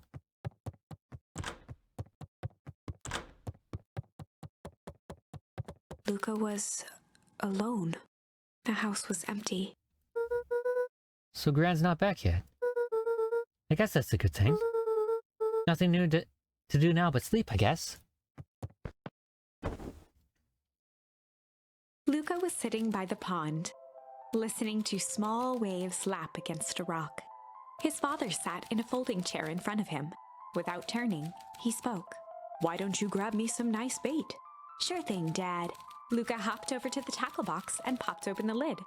Inside was a rolling, buzzing mass. "We're fishing with bees?" Luca's father gave a warm chuckle. "Well, you catch more fish with bees than honey. Pick us out a good one." Luca closed his eyes and plucked out a bee. He could feel its wings struggle between his finger and thumb. Holding it at arm's length, he hurried over. His father deftly baited the hook and examined his work. "Interesting choice." With a practiced flick of the wrist, the line buzzed in a graceful arc. The water accepted it without a splash or ripple. The wrong choice, but I respect it. The pond began to freeze over. Sometimes we gotta make the wrong choice before we can make it right. Pallid ice propagated across the still surface with an alarming speed. Luca scrambled back as the ground beneath him turned cold. "Dad, I don't understand." "Sorry, kiddo. Understanding isn't always part of the deal." The relentless ice shot through the fishing line toward his father. "Dad, look out!" His father casually wound the reel. "None of it's your fault, you know. Never was." "Dad, we have to go!" Luca grabbed his father's shoulders, trying to pull him away.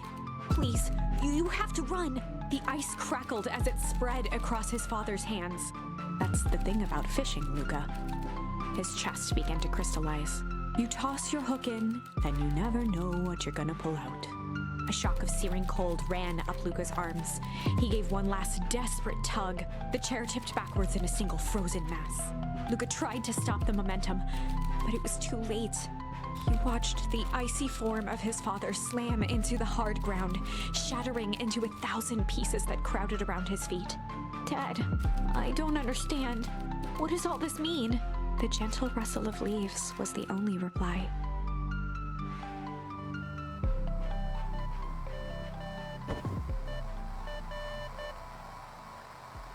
Luca's eyes struggled to focus on the walkie-talkie. Rollo?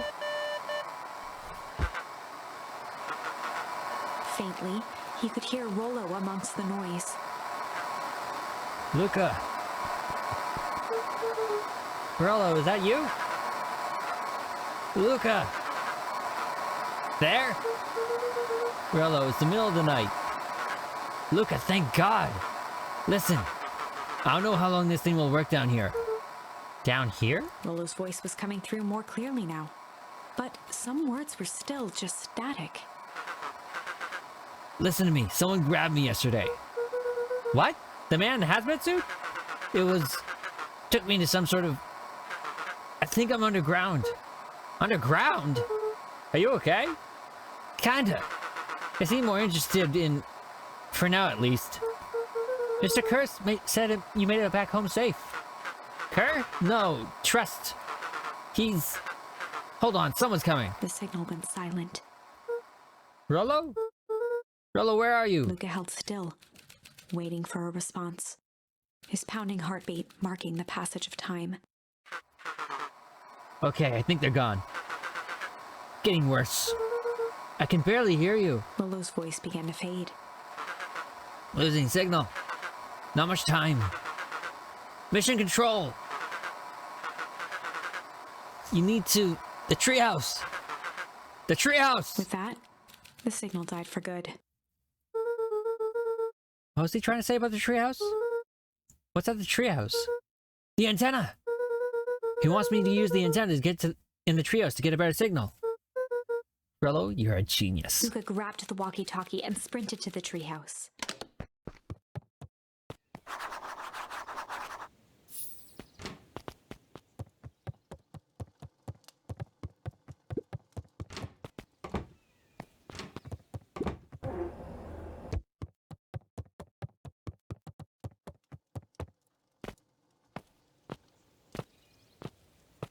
Luca heard a group of footsteps approaching.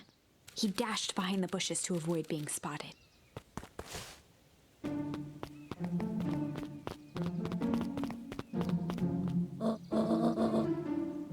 So, we all understand our roles? You can count on me. I still think we need more time. This wasn't the original plan. Mr. Tolliver paused, shifting his eyes to one side. We're all in danger now. I, for one, refuse to idly sit by while that danger persists. Hiram, you just keep your wits about you. Mr. Tolliver took one long, quiet breath. You're right. You can count on me. I just wish we could have made a deal with Heiress to Valentine. Her resources would have still come in handy. As I said, I had no time to contact her after you were called this morning. Plans change. How's Luca holding up? He's fine. We shouldn't lose sight of the fact that this is all... I know very well what all of this is for. We have no choice. Operation Sparkplug has a new objective. Are we in agreement? The three shared a determined look. Good. We'll reconvene after the festival.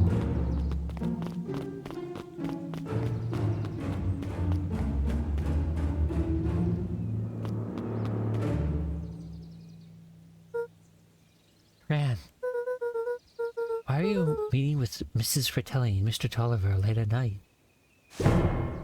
Hey, Luca. Gah! Dawn, you scared me. How long have you been there? Oh, just a few minutes. Earlier today I saw Mr. Tolliver and your Gran enter the diner together. When my shift at the newsstand was over, they still hadn't left. So I used the greatest tool of any investigative reporter. Time. When they left, I tailed them here. What do you think they're up to? Whatever it is, they seem organized and determined. They mentioned the festival. Yeah, I heard that too. Has your Gran been doing anything different recently? Anything strange? She got a phone call this morning and rushed out the door. A call from Hiram Tolliver, it seems. She was either furious or terrified. Or both. Luca, be careful out there. I think we might be in the middle of a scoop of a lifetime. I will. Aren't you coming out? Nah, I'm gonna stay out here for a bit longer. See ya, Luca.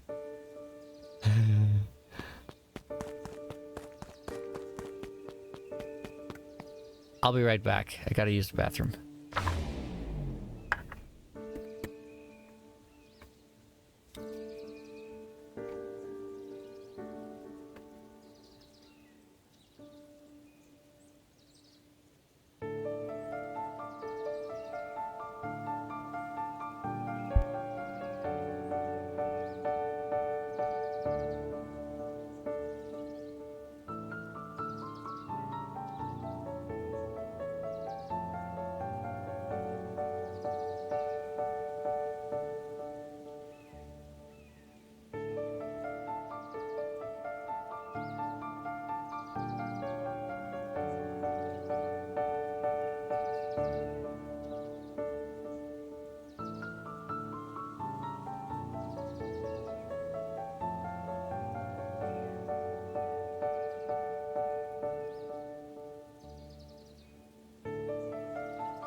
Should I bother talking to anyone else? I got 2 perennial harvest is open.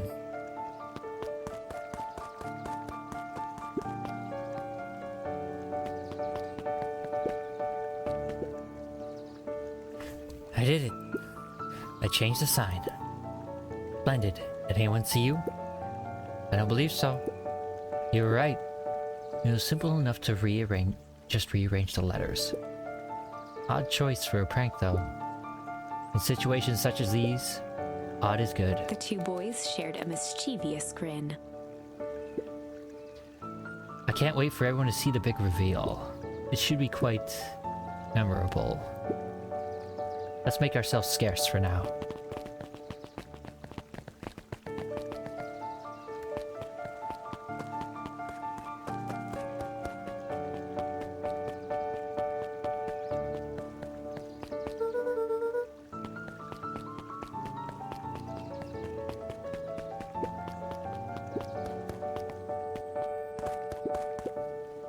Old Pickler's Pond.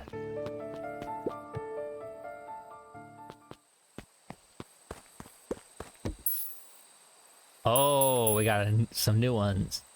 Luca tied a small magnet to the line. Fishing with the law of attraction. Haha.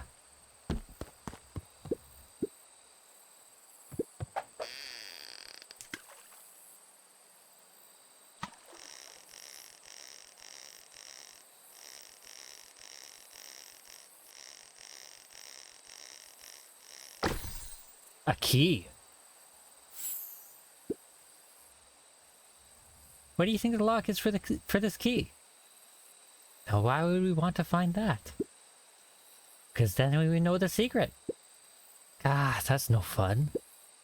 The second we know what it unlocks, it just becomes a boring old key. Right now, this key could unlock anything. Cool. Luca wrapped some tape around the hook. Hey, you never know.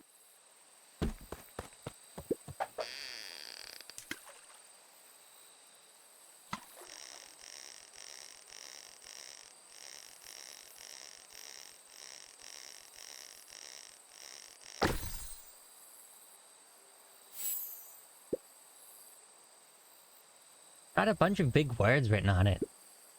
Let's see that. We regret to inform you that your application for property rights with respect to the Beacon Pines CBD and surrounding area has been rejected. Who's that for? Applicant Valentine Estate. Good. Good. Well, there's a clue.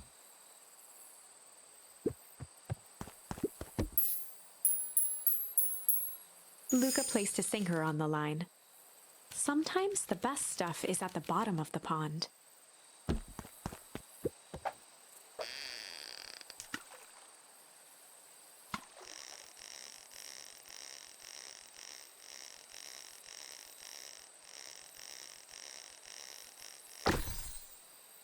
Ooh.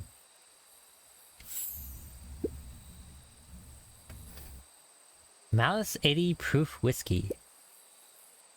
Hard liquor for a hard man.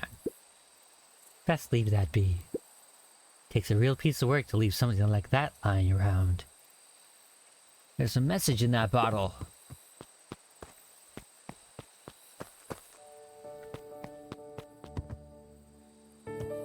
Lights on.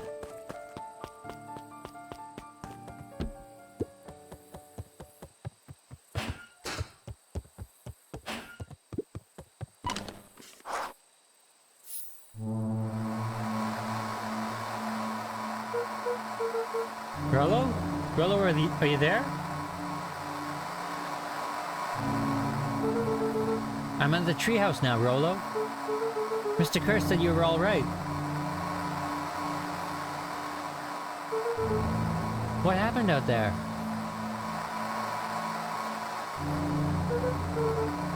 Daniel, Rollo, where are you?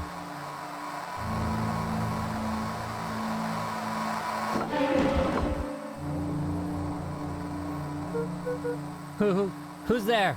Luca could only see a cloaked shape behind the rocket. I've got weapons in here. So you better come out right now. He strained to hear as a muffled voice began. weapons. How could you hurt something that's already dead? Fear gripped Luca's throat. Who are you? What? You don't recognize me? I guess I don't even recognize myself anymore. Luca stared at the ground for a moment, trying to place the dampened voice. The figure shifted slowly from behind the rocket, revealing itself to Luca. I'm a monster. And now they hunt me like the beast I am. Iggy. Luca reached over empathetically. Iggy's tone jolted to dejected anger. Don't touch me! This is all your fault. Luca slumped to the ground, overwhelmed by guilt.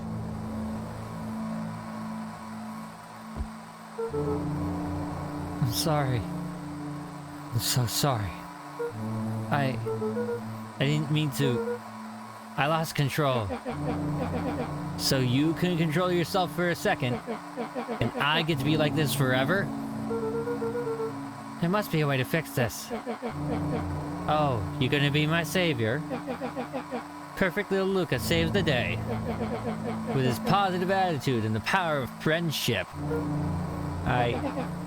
None of this matters. There's no time. They're after me. They chased me through Weepwood. I only came in here to hide. Hide from who? Who's after you? Luca! Luca! Rollo? It's not safe, Luca! Rollo, where are you? The treehouse! I'm at the treehouse, Rollo. Where are you? No, Luca, the treehouse isn't safe! They said they were going to the treehouse! I was trying to tell you to stay away from the treehouse! Who said they were going to the treehouse? The clipboards! Of course it's the clones. What did I tell you? Those perennial harvest wackadoos are after me. They've been chasing me, yelling questions at me. What sort of questions? They were saying the same stuff they always do. But it's different now. Less asking, more threatening. We're gonna figure this out, Iggy. Yeah, well... Thanks. Hello? Is anyone present at this arboreal domicile?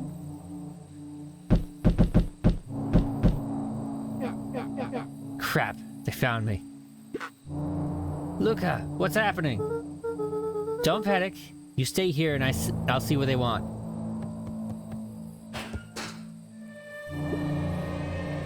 Hello, Mr. Van Horn. We would love to hear your thoughts. Do you have time for an informal chat? We will be brief. Your time is valuable to us. Be down in just a second. Of course, of course, of course. We have a problem. Luca, you gotta get out of there! Who's out there? Is it them? Yeah, it's the clipboards. A bunch of them. How many? Maybe all of them? And yeah, you were right. They're asking the same stuff, but with the creepy knob cranked to 10. Might young Iggy be present? We would love to hear his thoughts. Run! Iggy slumped to his knees. I don't know what to do. Just so tired. Luca, what do we do? Luca grabbed the walkie-talkie and headed for the window. Follow my lead. Luca and Iggy climbed up the back of the treehouse to its roof, where Rollo had constructed his MCDC, the Mission Control Defense Cannon. From behind the crowd of clipboards, William Kerr strode forward, a warm smile on his face. Psychopath. Iggy, there you are! You gave us all a heck of a scare. Go away, just leave me alone. Oh, I'm sorry, Iggy, but no can do. Don't worry, though. We're here to help. Help? Then why were you chasing me? Luca, can you talk some sense into your pal here? Just look at him. He's not well. What's wrong with him? What did that gun do to him? Well, that's a pretty honkin' big question, Luca. All you need to know is that he's sick. He's real sick, Luca. I just need to let us up there and take care of him. You told me Rollo was okay, that he was back at his place resting. He is. Poor fellow just got a little lost. That's a lie. That is a hurtful thing to say, Luca. I thought we were buddies. Why? Because he lets you ramble on like a wackadoo? Nobody likes you, you creep. Kerr's smile faltered. Why don't you pop down here so we can have a face-to-face? Yelling like this is going to give us all a heck of a sore throat. And who wants that? Luca's grip tightened on the MCDC. What did you do to Rollo, you liar? Well, shucks, Luca. The only teeny tiny fib I told you was that he was at home. He is resting and he is perfectly safe. For now, at least. What happens next to him next is up to you, Luca. Look around. You're in quite the pickle and I'm the only person in the whole wide world who can help you. You get to decide how this ends. Luca's mind raced. He was caught in a trap. What do you do when there's no hope? He wiped his cheeks with a sleeve. What are you gonna do, Luca?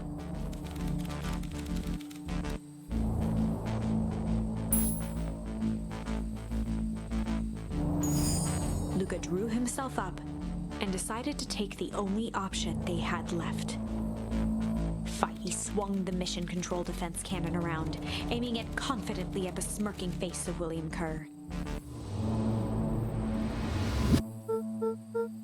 Hey, Mr. Kerr! Luca summoned his most insolent demeanor. Rollo sends his regard.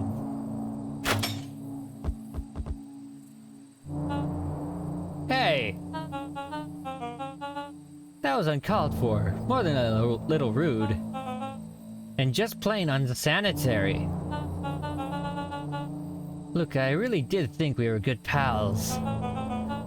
What a shame that it's come to this. Kerr turned his back on the two boys.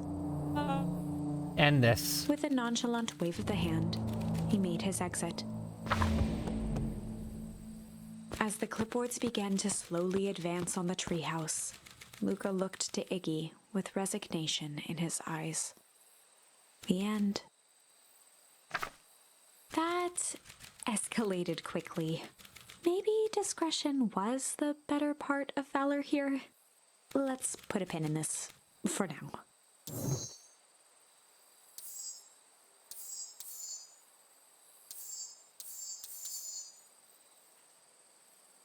Warehouse of Horrors. Struggle. This is a story about struggle. Luca could hear a machine humming somewhere nearby.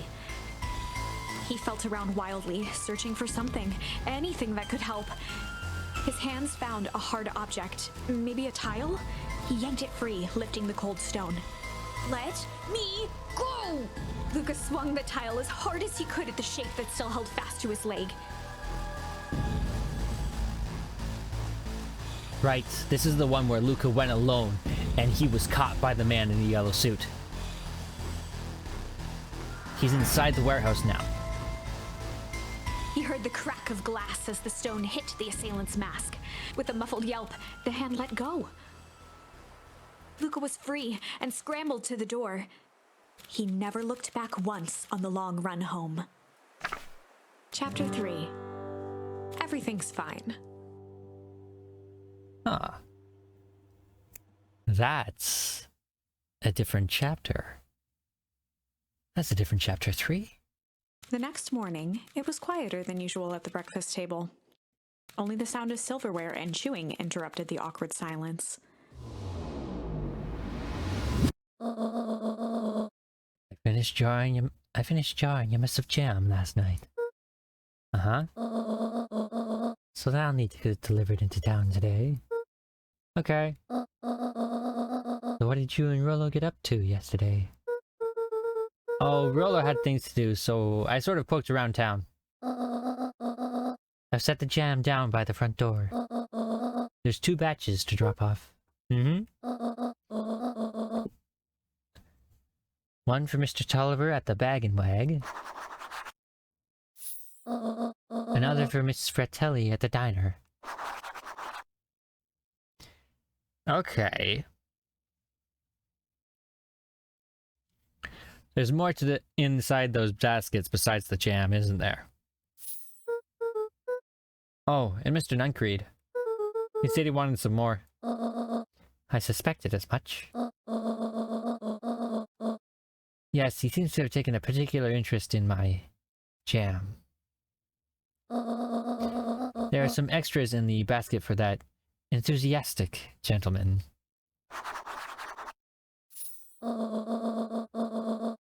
Just make sure Fratelli and Tolliver get the ones on top. No problem. Off with you now, while the day is still young. Okay.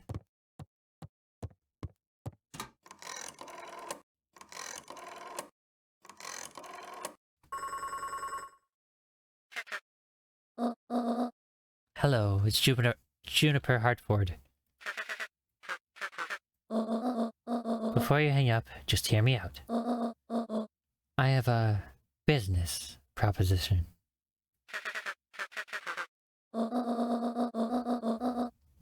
The simple matter is we both have the same problem that needs solving. Very well, we can meet tonight.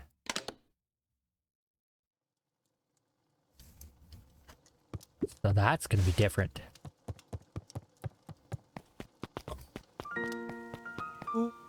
Okay. Sorry about yesterday. Roxy can be so annoying.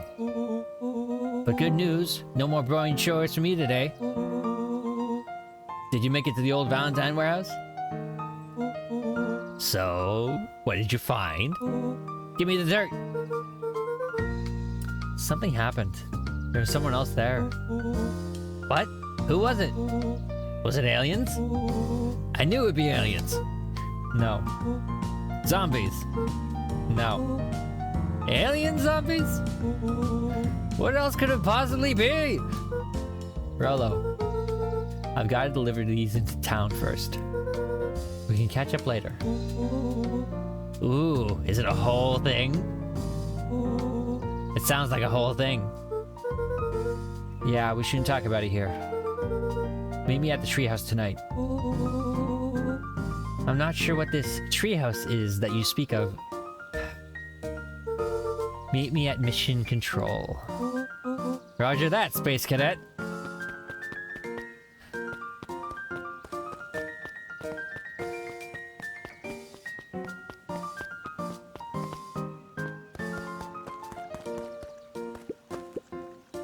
Wait, watch your step. Oh, sorry.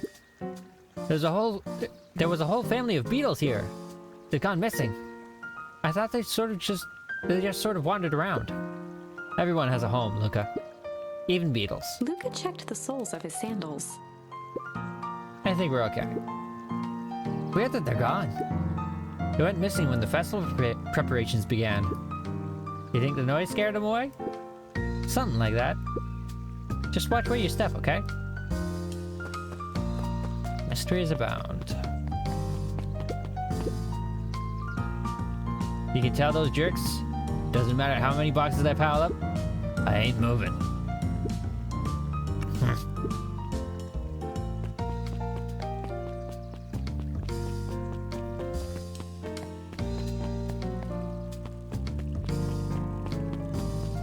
What you got for me?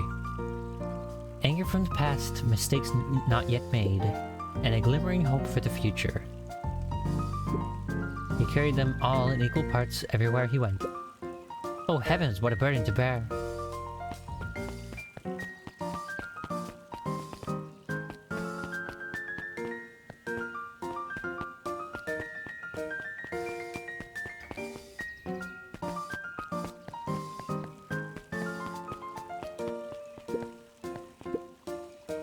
Mr. Wilder, I trust you have time to chat? Eris Miss Valentine, oldest of Sharper Valentine's children, and heir to the Valentine fortune.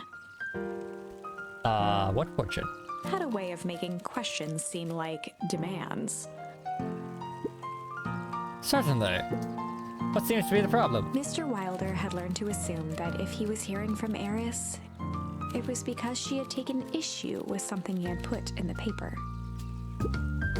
I couldn't help but notice that the front page of this morning paper was consumed with stories about this silly festival. Well, yes. That is the news of the day. But there was no mention of the museum, nor the foundation through which it was endowed. I'm sorry, Miss Valentine. My readers are more interested in this town's future, rather than any one family in particular. There was a time, Mr. Wilder, when the goings of my family was the only thing this town cared about. Well, things change, ma'am. And you know, change is dangerous. If you finish that thought, I'll make that monocle a permanent fixture of your anatomy. My apologies.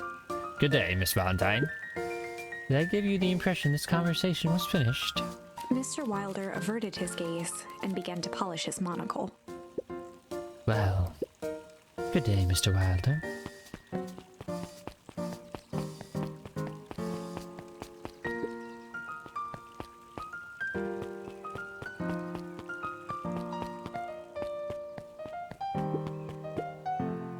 Hey, Don.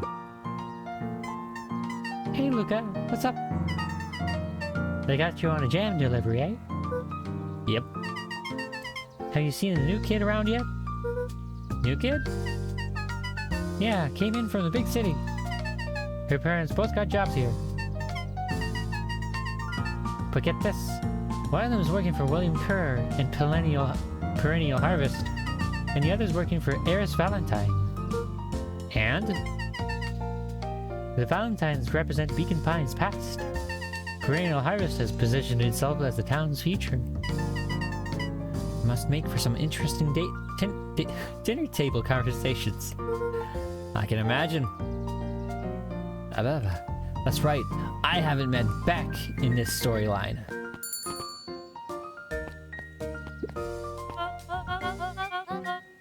Well, if it isn't my favorite little jam runner. Hey, Miss Fratelli. Look at you. She leaned forward and pinched Luca's cheek. You're all skin and bones. Is your gran not feeding you? She is, it's just... I understand. You know, I taught your mama how to cook back in the day. You may not even remember, but you and her used to help out in the diner. See that picture over there? That's you helping your mama back in the day. So cute, running around in your little apron, taking orders. The whole situation just breaks my heart, what happened with Eleanor. I got a feeling she's out there somewhere, yearning to be with you again. Few things in this world keep a mother from her son. Luca shifted the basket uncomfortably. Oh yes, let's see here. Mrs. Fratelli lifted the cloth and inspected the jam. Ah, they even have my name on them. How thoughtful. She carefully lifted out her jars of jam. Tell your gran hello for me, Luca. Will do.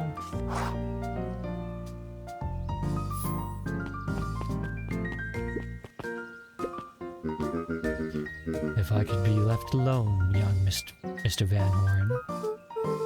Oh, sure. Sorry to bother you. It's just that... Mr. Kerr has asked me to make the opening speech at the festival. Being mayor and all, you might expect me to be a charismatic speaker. Truth is, I'm terribly nervous.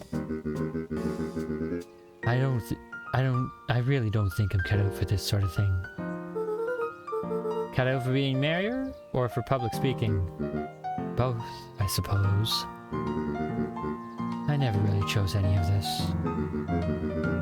It's more of a duty to my family. For our legacy. Sounds like a heavy burden. As for the festival, just speak from your heart. I'm sure it'll be great.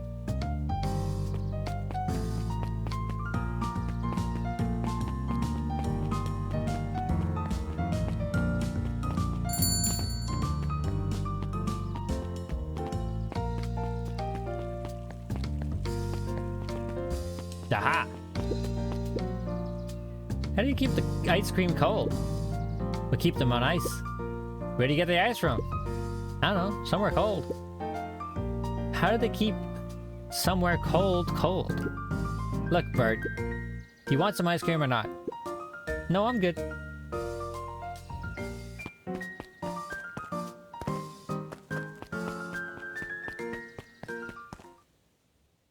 Anything changed? I'm gonna guess no. We all know Beacon Pines is a great town. What you may not know is great towns grow from mighty roots. And that is why you cannot tell the story of Beacon Pines without telling the story of one Sharper Valentine. Young Sharper's keen intellect and strong moral fiber led to a grand vision. A vision of a community dedicated to a better tomorrow. In his own words, a better tomorrow is within our grasp, but it requires a singular mind to harness it. Lucky for us, he decided to grow that vision here, in Beacon Pine. And how does one grow a better tomorrow? With fertilizer, of course. Valentine's Fertilizer Company became the lifeblood of a town yearning for purpose. But then tragedy struck, a scientific experiment gone wrong. An accident which took Sharper away from us far too soon. To this day, we struggle to pick up the pieces. But one foul harvest isn't enough to stop the people of Beacon Pines. The spirit of Sharper Valentine lives on. It lives in the hearts of everyone with a dream for a better tomorrow. Together, we will follow his example and grow a bountiful future. Paid for by the Valentine family and the Valentine Fertilizer Company Remembrance Fund.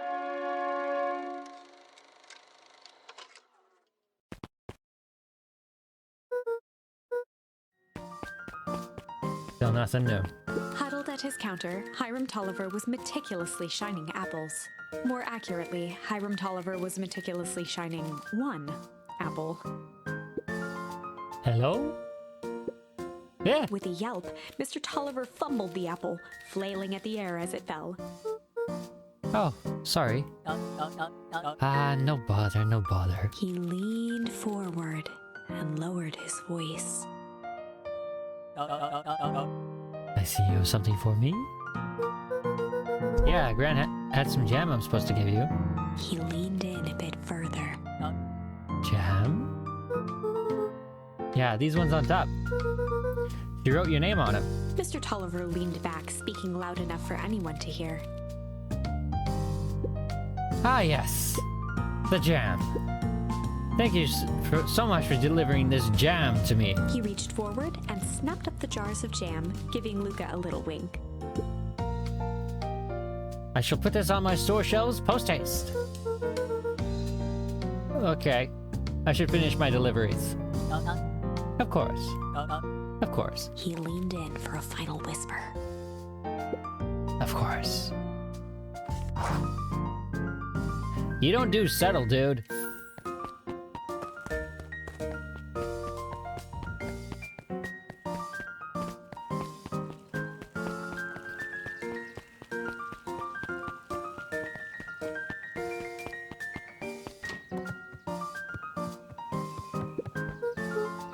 Hey, Kato. Good afternoon, Luca. Can I help you find something? Maybe, maybe not. Try me. Well, there's been some weird stuff going at the old Valentine warehouse. Can't say I know anything about the old warehouse. But empty hives don't stay empty for long. Huh? Kato motioned to the book in front of him. The more I read about bees, the more similarities I see with people. If a hive collapses and fails, it doesn't stay empty for long. A new queen will set up shop pretty quickly. So you're saying it would make sense for someone new to start using the warehouse? Nature abhors a vacuum. That hive is still empty.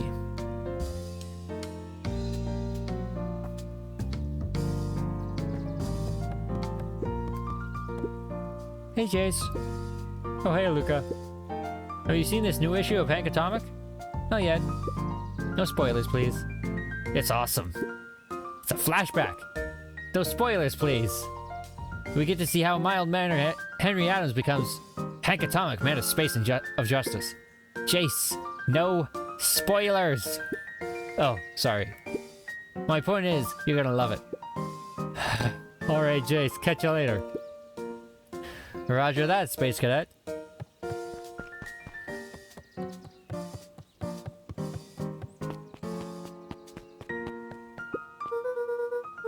Got some jam for you, Mr. Nuncreed. Luca, you seem chipper. Well, aside from being on delivery duty, it's a nice day. Mr. Nuncreed eyed Luca for a moment, then nodded in agreement. I suppose it is. So, do you want your jam? Oh, right. Usually Juniper drops those off herself. I guess she's busy today. Anyway, this is my last delivery for the day. Oh, in that case... Nuncreed snatched the basket from Luca. I'll hold on to the basket until the next time I see your gran.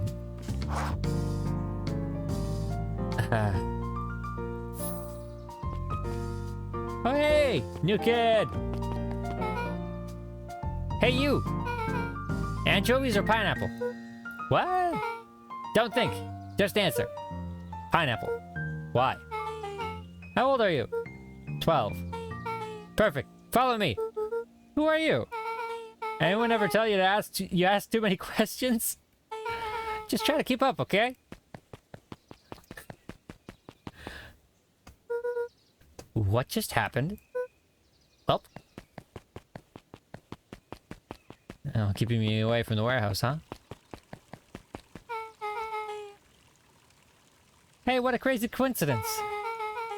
Here's my new friend I was telling you about. Oh, that's wonderful. Yep, we just hit it off. Oh, really? Get this, his favorite pizza topping in the whole world is pineapple. Oh, and what is your new little friend's name? Beck locked eyes with Luca. The look on her face was equal parts expectant and desperate. Luca Van Horn. Nice to meet you. I'm Nellie, and this is Ilona. We're Beck's parents. Beck gave Luca a quick nudge. Oh yeah, Beck told me all about you. Already feels like we've known each other for years. So you can both stop obsessing about me making friends. Oh darling, we never doubted you. It's just that for children with fewer than 5 close friends, the probability of a stunted development doubles. Well, 1 down, 4 to go, I guess. These parents! What Nellie means is that we just want this move to be as easy on you as possible. You can relax. A friend has been friended. This calls for a celebration. Really? Luca, you must join us for dinner tonight. Dinner? Wow, another coincidence. I already asked him and he said he would love to. It's just wonderful. In that case, we should pick up some groceries. You two don't get into too much trouble now.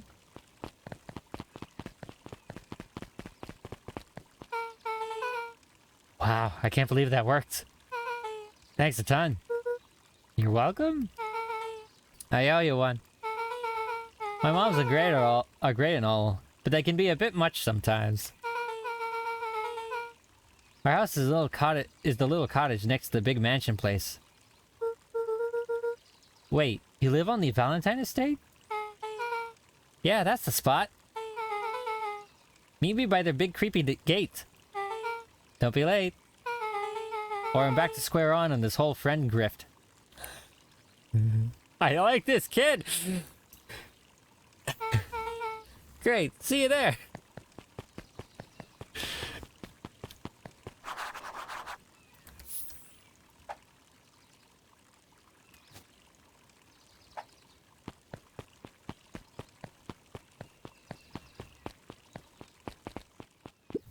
Oh, hello. You're new.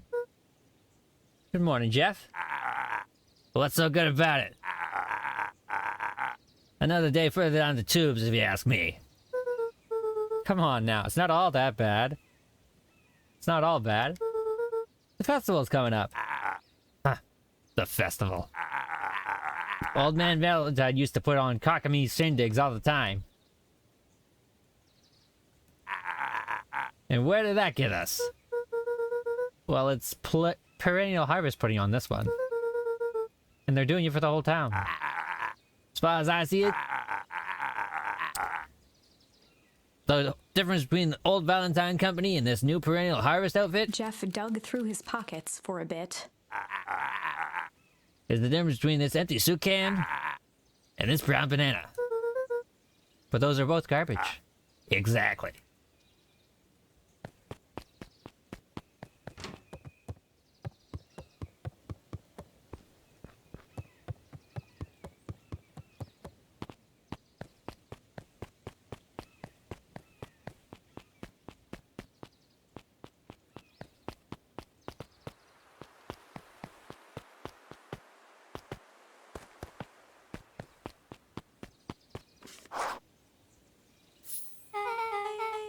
So who all lives in that house? Harris and Gus Valentine grew up there. And Solomon moved in a few years back. The creepy little kid in the vest? That sounds like the one. So, just 3 people live in that huge thing? I bet a bunch of shady stuff happens all the time in a place like that. Not really. The Valentines pretty much keep to themselves. It's empty and boring? Pretty much. What a waste! My mom says that it used to be way busier back before Sharper died. Before the foul harvest. Okay, that's the 5th time someone mentioned this foul harvest thing. And you all use that same ominous tone. Eventually you're gonna have to explain to me how that harvest got all fouled up. But we can't keep my parents waiting anymore. This way.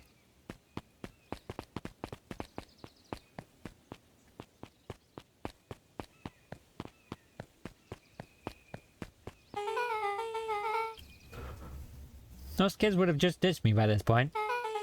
Why are you still here? You look like you could use some help. You know what, Luca? You're not so bad. Let's get through this as simply as possible. Just eat, smile, and nod. Fun. Great. Whatever you do, don't bring up that work. I think I can handle that. Beck took a long breath, then gave a firm nod. Here goes nothing. Chapter 4. Dinner with the Moodwills. Moodwills. Ilona Moodwill was worried about change. A gardener at heart, she understood the necessity of change, relied on it even. But there was a difference between the controlled world of her plants and this cluttered cottage in a strange town. Almost done. Nellie was a blur of activity, digging through boxes. Sorry, love, couldn't find the dishes. We'll have to make do with paper plates. Dinner went by without much conversation. As she watched Beck and Luca finish up their pizza, Ilona let herself relax into the chair. The things she cared about were still here. Nellie finally had the job of her dreams. Beck was beginning to take root. Ilona's task was simply to tend to them. She could do that.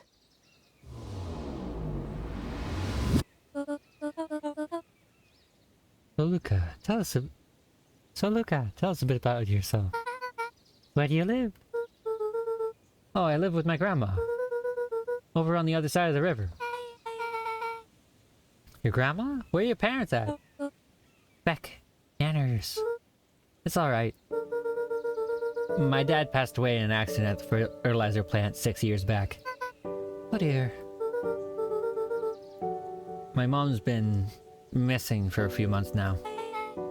Like missing? Luca's eyes were fixed to his plate, pushing a chunk of pineapple around with his finger. Nellie was the one who eventually broke the silence. Luca, how did you like the pizza? Oh, it was good. Very good. Normally we would have put more effort into dinner. Ilona nervously gestured toward the boxes. We aren't fully settled in, and Beck had mentioned that it's your favorite. I'm sorry, are we just skipping the part where he said his mom was missing? Beck! I'm sorry, Luca. This move has us all a little tired. Luca wiped his face with his sleeve. No, it's fine. So Beck said that you moved here for work? Beck gave Luca a swift kick under the table. Ow! I mean, what brought you to Beacon Pines? Oh, you were right the first time. We're here for work. Nellie won't tell you this, but she's a brilliant chemist. I don't know about brilliant, but I do love it. She's brilliant. Perennial Harvest just made her the newest lead researcher of deep engineering. She makes it sound more impressive than it is. I'm just happy that I get to make a difference in the world. Oh boy, she works with the clipboard. That's gonna be messy later, isn't it? Perennial Harvest is at the forefront of evolving agriculture into something more useful than sprinkling water, an excrement on the ground. Uh-oh. Uh-oh. Luca glanced over to Beck. She seemed to be holding her breath. What Nellie means, Luca, is that there are different ways to grow plants. Yes, some people talk to their plants and hope for the best. You'd think they would have gotten over this by now, given that they have a kid.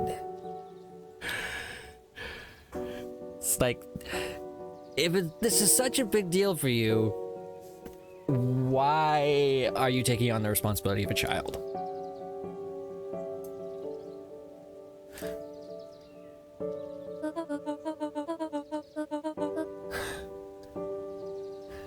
And some people happily leave their job to allow a loved one to pursue their dream. You swore you didn't— Beck slammed her fist into the table, perhaps harder than she intended. Hey, Luca! How about some dessert? I actually have to meet my friend Rolo soon. Luca glanced outside to gauge the time. The sky was darker than he expected, filled with ominous clouds. Looks like there's a storm brewing. I should get going. Oh? I didn't think there was any rain in the almanac. Yeah, almanacs aren't really that useful around here. Luca wiped his mouth one last time with his napkin and started to get up. Thank you all for the pizza. It was really good. See you at the festival, Beck.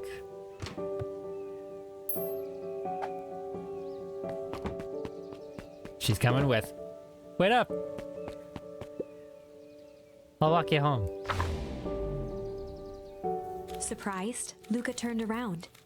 He knew Rolo could be prickly around new people, but Beck seemed cool. Rolo would warm up to her eventually. Probably.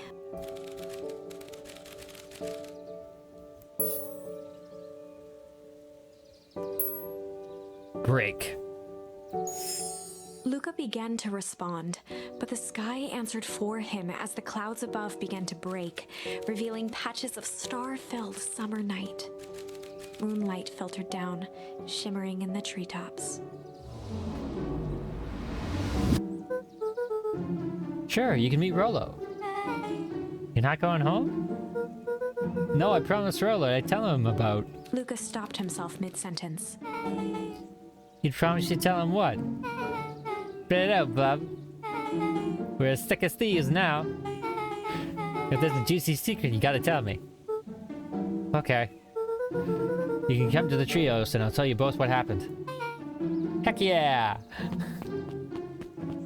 How does she already know where the treehouse is? Luca saw Beck skulking by the gate. So you're telling me there's nothing mysterious or creepy about this place? It's mostly boring and empty. I refuse to believe that. Big spiked gate. Looming mansion. Rich, reclusive owners. It even smells shady. Beck grabbed the wrought iron bars and shook the gate. Mark my words, you decadent nightmare house. You will reveal your secrets to me. What? What did you do? First of all, I told you so. Second, hide! That's Sarah's Valentine. Who's that she's talking to? Shh. I expect you to return that suit in working order. Of course. As long as everything proceeds as planned. There's nothing to worry about. The only thing I'm worried about is what's rightfully mine. That means making some unsavory alliances, so be it. I couldn't agree more. There comes a time to suspend hostilities. I'll deal with our common threat.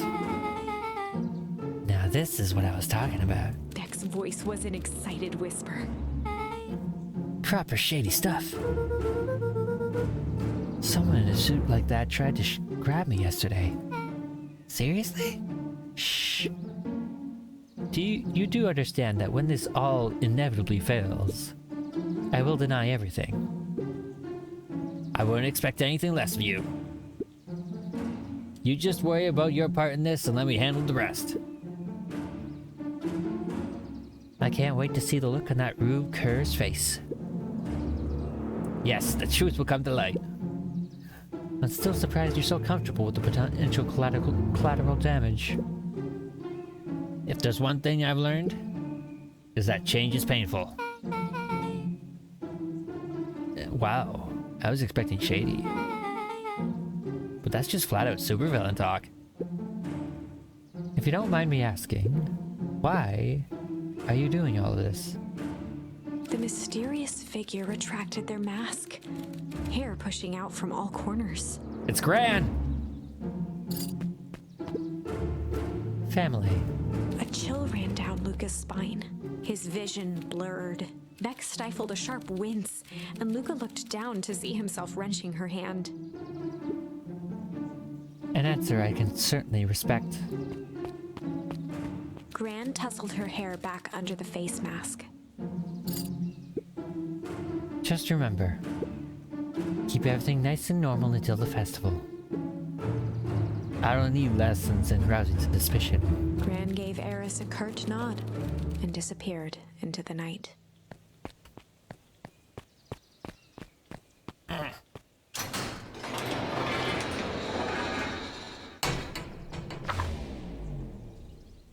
Chapter 5. What big ears you have.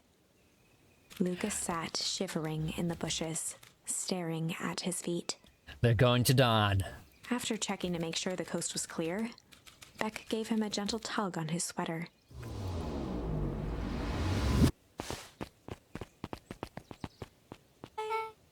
What's wrong? You look like you've seen a ghost. Why are you so scared of that old lady in the hazmat suit? That was my gran.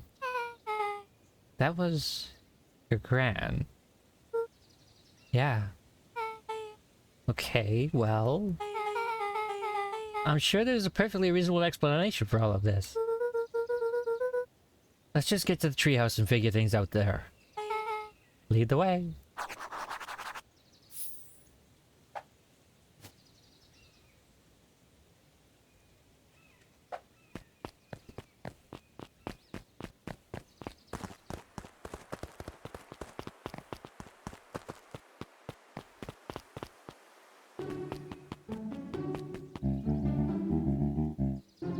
Last time, there's nothing to worry about. Of course, we're not worried. The clipboard finished writing with a scratchy flourish and looked up. Just dotting our I's and crossing our T's. Well, maybe try minding your P's and Q's. Mr. Nuncreed, arms crossed over his paunch, gave an exhausted sigh. If there's anything you need knowing, you'll know it. Absolutely. You have to just sign here, acknowledging everything is accurate. We'll be out of your hair in a flash. Oh, for the love of... He snatched the pad and scribbled his name so hard the pen nearly snapped. There. And would you like my eternal soul as well? The clipboards looked at each other for a moment, almost pondering the possibility, then broke into laughter as they walked away.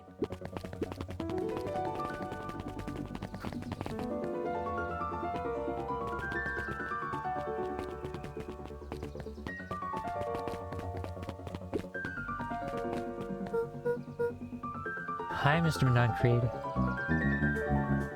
Luca, let me give you some advice. The next time someone you don't know asks to hear your thoughts, give him a good hard bop right in the crisser. Oh, Gran just tells me to keep away from the clipboards. That's good. That's good. But Gran is a smart lady, Luca. Speaking of which, you'd better run along home now. Too dark out to be wandering on your own.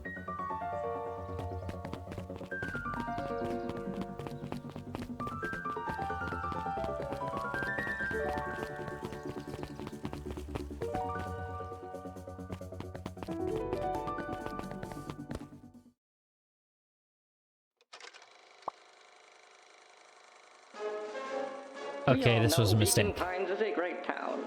What you may not know This is actually unskippable. And that is why you cannot tell the story of Beacon Pines without telling the story. I of really one need to stop Sharper walking into Valentine. this thing. Young Sharper's keen intellect and strong moral fiber led to a grand vision. A vision of a community dedicated to a better tomorrow. I wonder about that. A better tomorrow is So within obviously our this grasp, guy but it is requires dead. a singular mind to harness it. He's not the guy in the yellow Lucky for suit. us, he decided That to was grow Grant, vision or at least here she in was Beacon one of Pines. them. And how does one grow a better tomorrow? With fertilizer, of course. Valentine's Fertilizer Company became the lifeblood of a Chances town are yearning for Valentine got killed by his own fertilizer. tragedy. That A scientific seriously experiment does gone some wrong. weird stuff. An accident which took Sharper away from us far too soon. To this day, we struggle to pick up the pieces. But one foul harvest isn't enough to stop the people of Beacon Pines. The spirit of Sharper Valentine lives on. It lives in the hearts of everyone with a dream for a better tomorrow. Together, we will follow his example and grow a bountiful future. Paid for by the Valentine family and the Valentine Fertilizer Company Reverence Fund.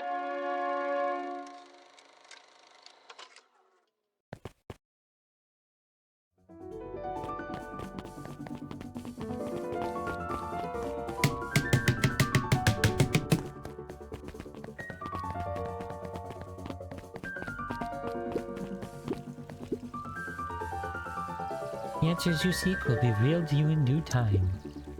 The question is, the figure intoned, are you prepared to live with the truth? Well, that was retroactive. That was not.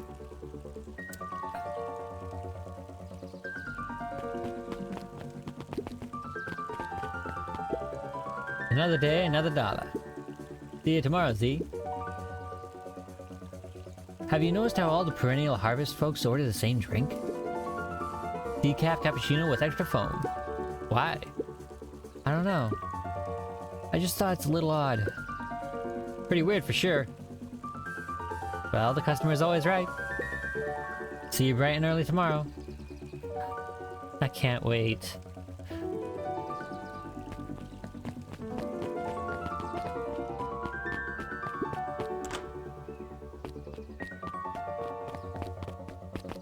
So the joke about the ears open, it's got to be Dawn we're running into.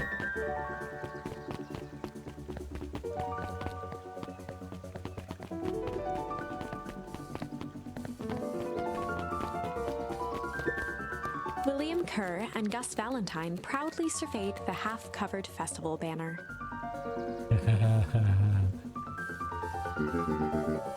It's all coming together quite nicely. Couldn't have done it without you.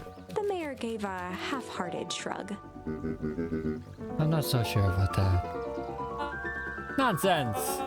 That reminds me, I wasn't able to thank your sister for her contributions. Yes, she has been indisposed as of late. She doesn't much like me, does she? Oh no, that's not it at all. She's just been busy. Of course. Regardless, I would be forever grateful if you could pass my thanks on to her. The History Museum adds a real air of import to the whole affair. And we couldn't very well celebrate the story of Beacon Pines without including the Valentines. My father was a great man. You darn tootin' he was. Kerr locked his arm on Gus's shoulder. But I mean the entire Valentine family. Present company included. Can I ask you something, Mr. Kerr? Call me William. Ask away. William, why are you doing all of this? Gosh, I've never felt one needed a compelling reason to throw a party. Not just the festival. All of this. This has got to be 100 down on their luck towns out there. Why is Perennial Harvest so over-invested in helping Beacon Pines? You know what I love most about the agricultural business? Seeds. Seeds? Yep, little bundles of potential. With a glimmer in his eye, Kerr gestured grandly toward the horizon. You treat a seed right, nurture it, feed it, and it can grow into something truly special. You see potential here? Undoubtedly. The seed of greatness is already under our feet. Well, that's burying the lead, isn't it? All it needs is a little nudge. And the right kind of leadership, of course. Oh. Good night, May Valentine.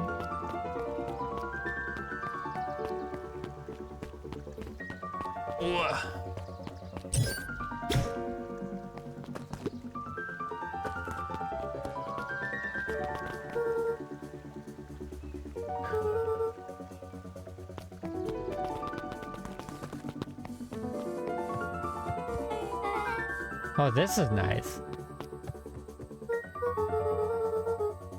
Yeah, the treehouse is just a little further on from here. So what's your buddy Rollo like? Rollo? He's... Rollo. Not particularly helpful. Sorry, I've just never thought about it. Lots of energy. He's funny, even when he's not trying to be. Things have been tough for his family since the foul harvest. It's about damn time you tell me what this foul harvest thing is. Kind of a long story.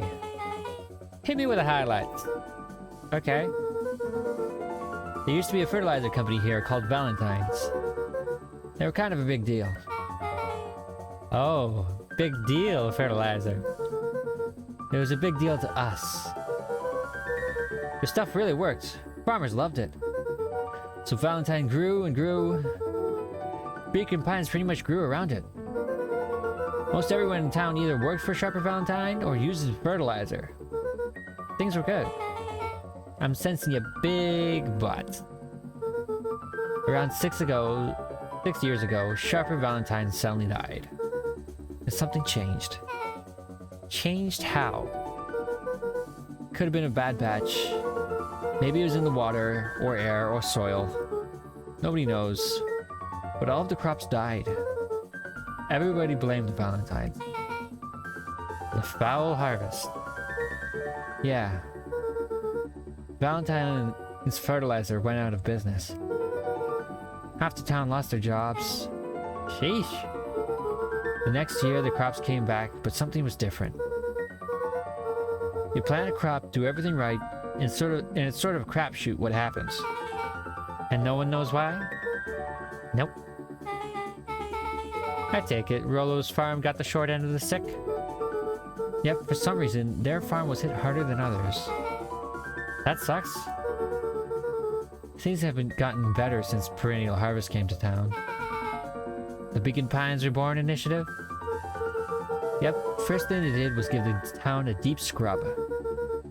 They even put us up in hotels one town over for a week while they decontaminated the groundwater.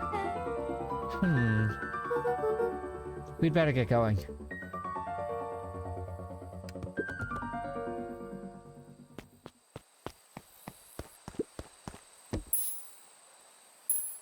Nothing new. Place to sink sometime.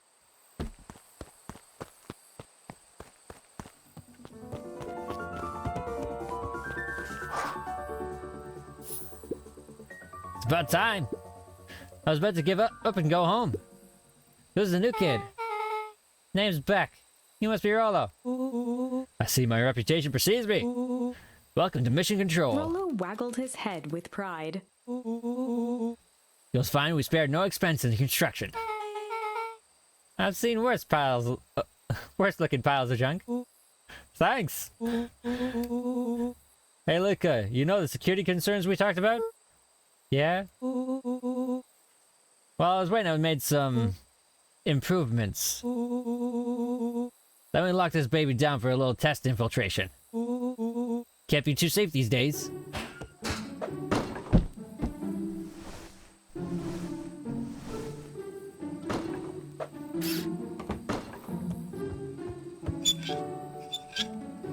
It's a car door!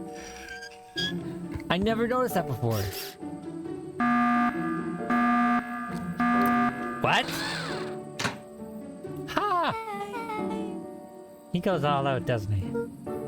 Always.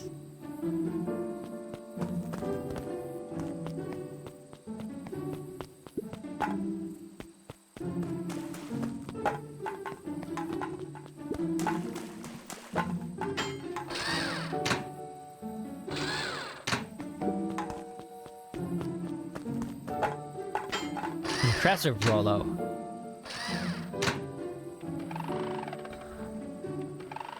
Ha!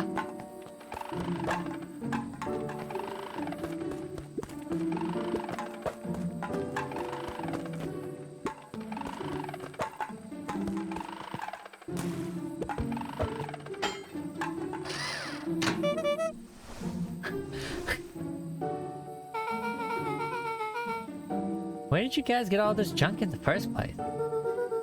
There's a guy in town named Jeff who trades us junk for snacks. Junk food for junk. Nice.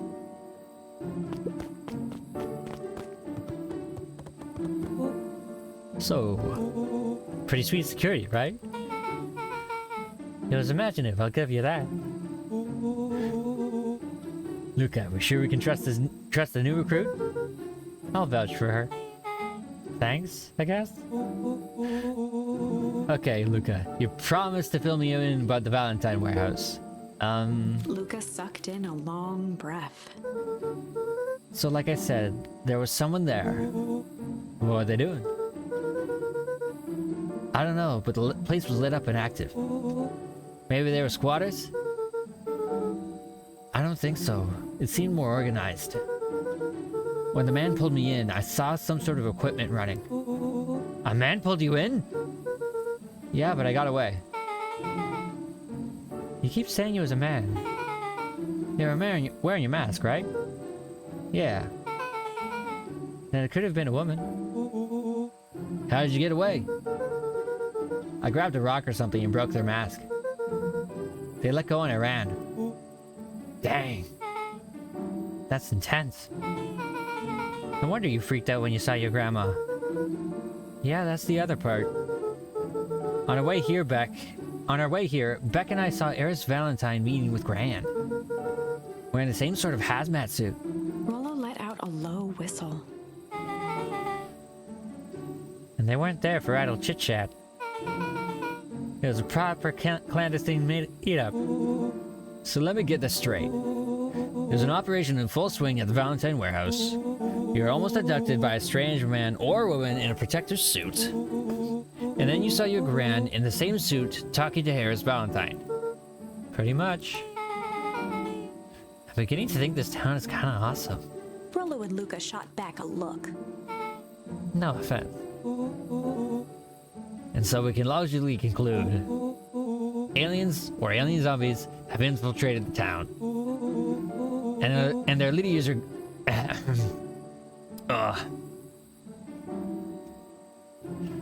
I'm gonna go get some water.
Okay.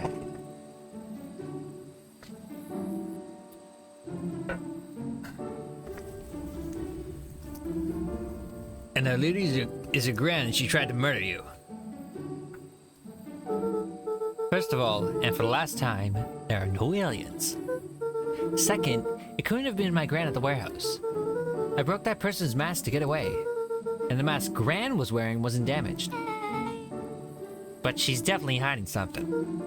Maybe. Your Gran is weird, but she might be the most boring person in the universe. All she does is sit around and sit around all day making jam. What could she possibly have to hide? I don't know. We haven't talked much since she moved in. Moved in? Your Gran isn't from here? No, she came a few months back to take care of me after his mom went missing. Did you know your Gran before? Not really, no. It's been years since I've seen her. Luca, don't take this the wrong way. But are we sure your Gran is on the up and up? Luca gazed out the window. I'm just saying. It sounds like strange stuff has been happening since she showed up. I could say the same thing about your family. But you're right. Luca, your Gran is hiding something. And Pa always says, folks only bury stuff worth digging up. We need to investigate your house. His Pa is probably talking about farming along with people's secrets.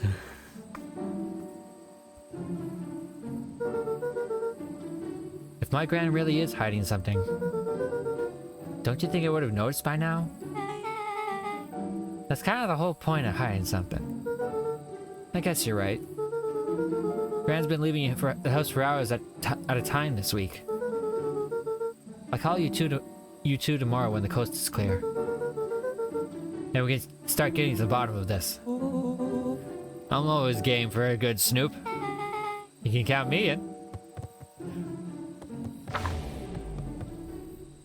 Chapter 6. Secret Lair. That's spelt layer, L-A-Y-E-R, not layer, L-A-I-R. Interesting play on words there. Summer forged ahead, but the nights only seemed to grow colder. Luca walked home slowly under the pale starlight. cautious to avoid any more surprises lurking in the shadows.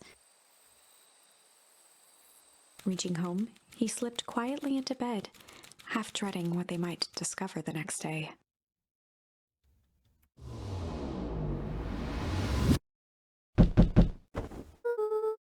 What time is it?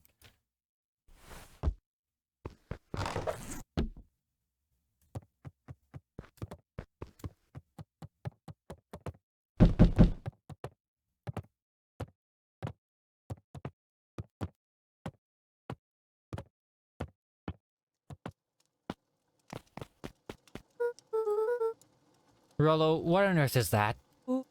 Hmm? That ridiculous thing on your head. Oh, this? Helps me think. You're gonna need a lot more of those. Joke all you want. We'll see who's laughing when I crack this case wide open. The coast is clear? Yep. Whatever she's been up to this week has been keeping her busy most of the day. Very well. The game is afoot. Luca and Beck rolled their eyes as Rollo strutted across the room. If I were a Gran, where would I hide my deepest and darkest secrets? In the jam. Perhaps where you might least expect it. Rollo flung open the cabinet with confidence. Aha! He coughed as a veil of dust hit his face. I think it's safe to assume that anything that dusty isn't what we're looking for. Or maybe that's what she wants you to think. Then again, any good detective knows not to trust their first hunch. Then how would they investigate it?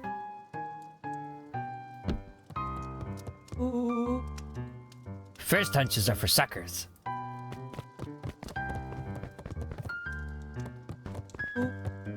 Eureka! She's lit a fire in order to burn the evidence. She keeps that fire going every day, Rollo. Drat! It may already be too late. Just think of the mounds of documents lost to ash. Okay. I'm gonna stop you right there. Can we just think for a moment? Look, is there anywhere your Gran doesn't want you to go? Yeah. The closet upstairs. So maybe it stands to reason that we should check there first? No dice, it's locked. Well, well, well. Look who stands to reason now! And I have no idea where the key is. If it was really important, then she probably keeps it with her. Anywhere else? She has her berry bushes. Who has ever thought, I'm going to take this important thing and huck it in a bush? True. Anything else? Maybe something out of the ordinary? Well, she is always worried I break her fancy dishware in the kitchen. But it doesn't matter anyway. I can't read the latch. Reach the latch. A look of realization crept onto Luca's face. All three kids snapped to glance at each other, then sprinted in turn toward the kitchen.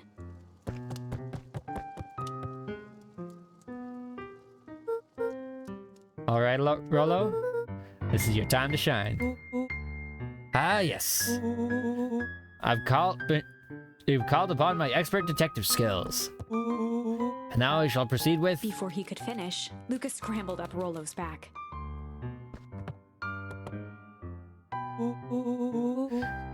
Hey, this isn't my idea of detective work.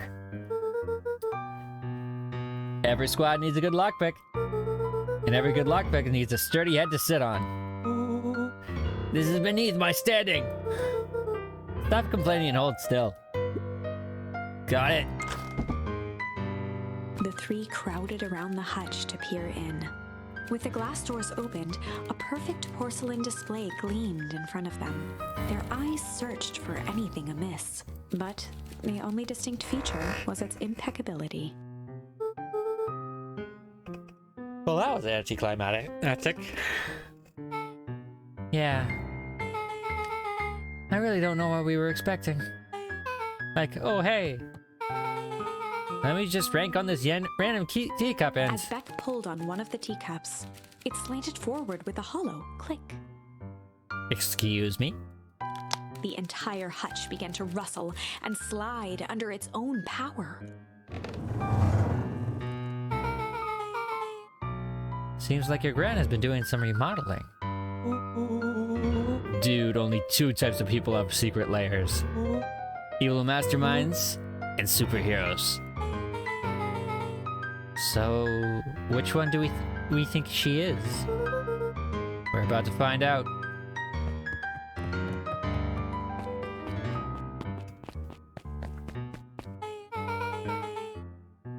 Okay, so more of an unhinged conspiracist vibe? Oh, wow. Yeah, this cannot be good. We need to look around before jumping to conclusions.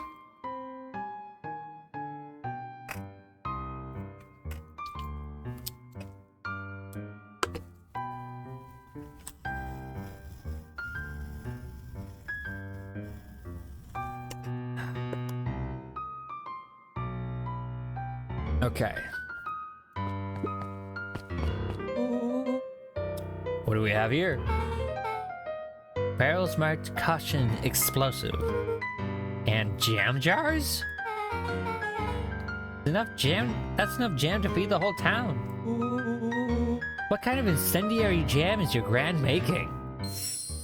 Incendiary. Oh, that's a good word. She wouldn't have had me walk around town delivering bombs. Right? Only one way to find out. Rollo casually spun open a lid and dipped his finger in the jam. Huckleberries. He smacked his lips. I think the brown sugar. And ink? What? Rollo plunged his hand in the jar, fishing out a soggy slip of paper. Aha! Rollo offered the slimy note to Luca and licked his fingers clean. It's addressed to Miss Fratelli. A grand jamgram? It says, last night I used the disguise Harris provided to scout the location. The timing window should be possible. Operation Sparkplug is a go. Aw, man. Are they doing a heist? Whatever it is, it can't be good. So more of a bombshell than a bomb? Am I right? You're new here, so I'll let it slide. But I'm the bad joke guy around here.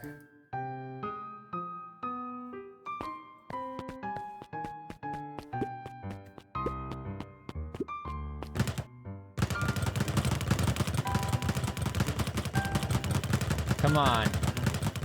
There's gotta be a punch charm. Give me a punch charm. Wait, why is there a punching dummy down here? A spider web of string connected photos of people from the town, interspersed with hastily scrawled notes. Well, she sure has kept herself busy. Is your gran a serial killer? 'Cause I'm starting to get a vibe. Don't be ridiculous. Sure, she's just tracking the movements of everyone in town. Out of the kindness of her heart. She puts little symbols by some of them. Yeah, Mr. Nuncreed has a check mark. The clipboards are all inside a big circle. My mom's are both on here. Both with question marks. Gus Valentine has a question mark. Eris has a question mark that's been crossed out. Mr. Kerr has a bullseye. The killer has chosen her next victim. We don't know what any of this means. Whatever it means, it's probably not good. Luca jostled each cabinet drawer in turn. Only one was unlocked.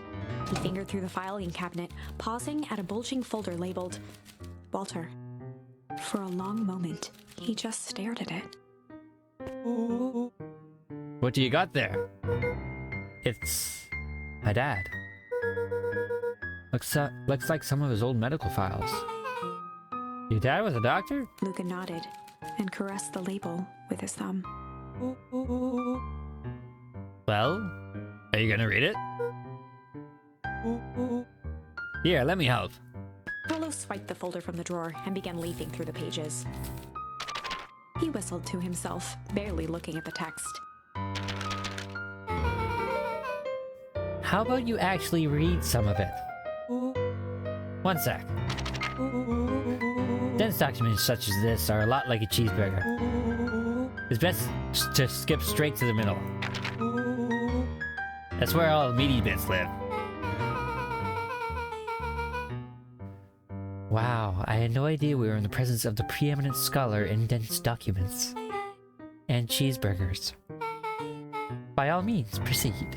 He stopped at a page and mimed, holding up a monocle. Ah, here we are.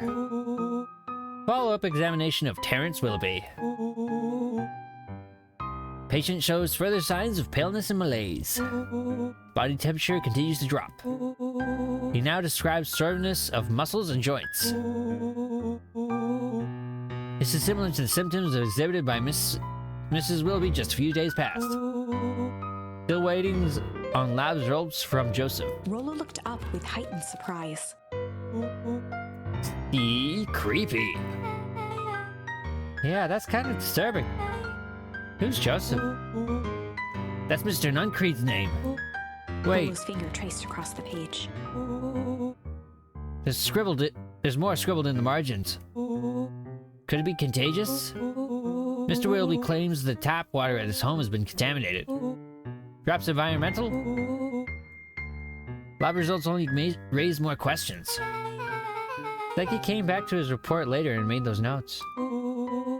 So it might be related to something else. Rollo scanned through several more pages. Here, the writing looks shaky. I just couldn't help her. This disease, or whatever it is, progresses so fast. And with his wife passing, Terrence's conditions follows close behind. Exacerbated by the loss. Enough is enough. I need to take matters into my own hands. Luca, staring blankly at the cabinet this whole time, spoke softly. What does it say next? Rollo rustled the folder, trying to loose more pages. That's where it ends. What? There has to be more. Luca frantically shoved the remaining cabinet folders, trying to find another labeled Walter. Luca, I think that's the only one. It's alphabetical, see? What do you mean, enough is enough? How did he take matters into his own hands? This is bullshit! Luca slammed the drawer shut.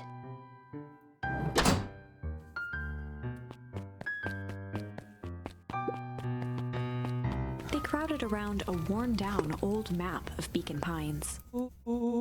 Cool, this looks like our treasure map. Not every old map is a treasure map, Rollo. Yeah, but every treasure map is an old map. Can't follow that logic. Look, there's even a pathway drawn on it. It starts at the entrance to town. And if we follow it... Rollo carefully traced the path with his finger. It leads right to... He jabbed down at the end point. Town Square? That's found in the middle of town. What a weird place to hide treasure. Rollo, that doesn't look like treasure to me. The end of the path on that map has the same symbol as these explosives over there. So it's not hiding treasure. A real bummer. Rollo, what's that thing you've been excited about for the past... Rollo, what's this thing you've been excited about for the past month? The festival. Oh. Did you just say gulp? This feels like a gulp kind of situation. Everyone will be gathered near the center of town. She's gonna blow up the festival! Not if we stop her.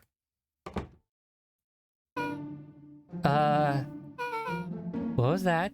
Luca looked up from the map. What was what? No, I heard it too. That was the front door. Which means someone just shut the door. Which means someone's upstairs. Shh, quiet. Hit the lights. Beck flicked off the light, and they became statues in the dark. Overhead, creaking floorboards bent under slow, deliberate steps. The kids looked up, the tilt of their necks following each footfall.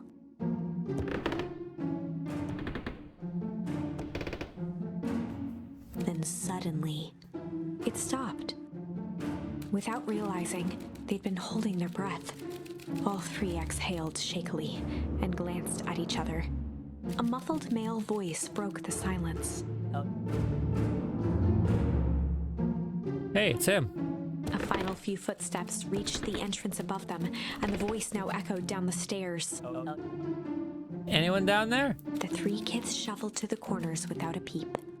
As he began to descend the stairs, the man's voice punctuated every new step. Thump. Yoo-hoo! I'm not here to hurt anyone. Thump. I'm just here to help. Just Thump. At the bottom step, the man paused, squinting to search the room for signs of life. huh. Guess there's nothing. Rollo shifted suddenly.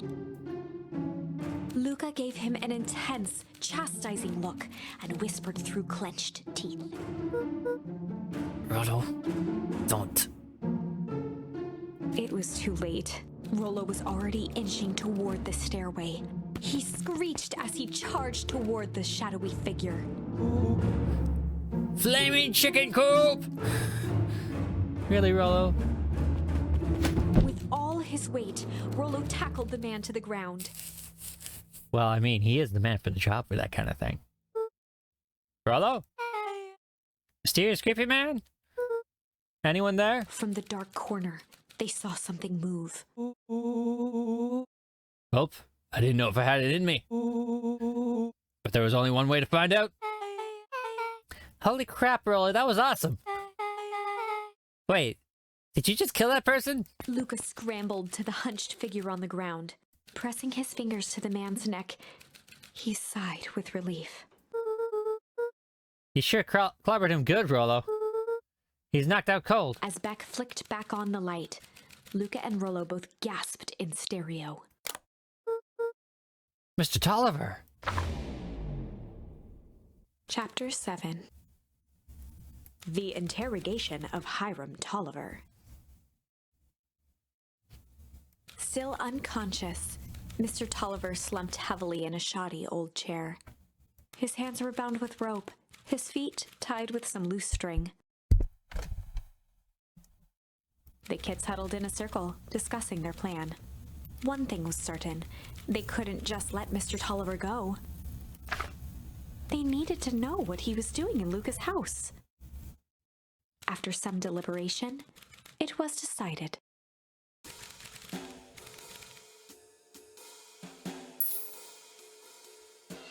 Wait, chill's the only option?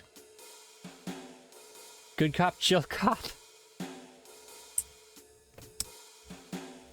I'm actually gonna leave this for another time. Call it for the night.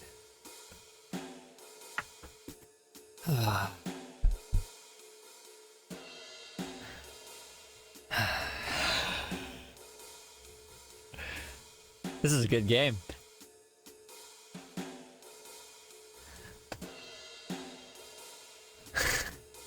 Chill cop. Anyways, thanks for joining me. I'll pick this up next time. I'll see you when I see you. Bye.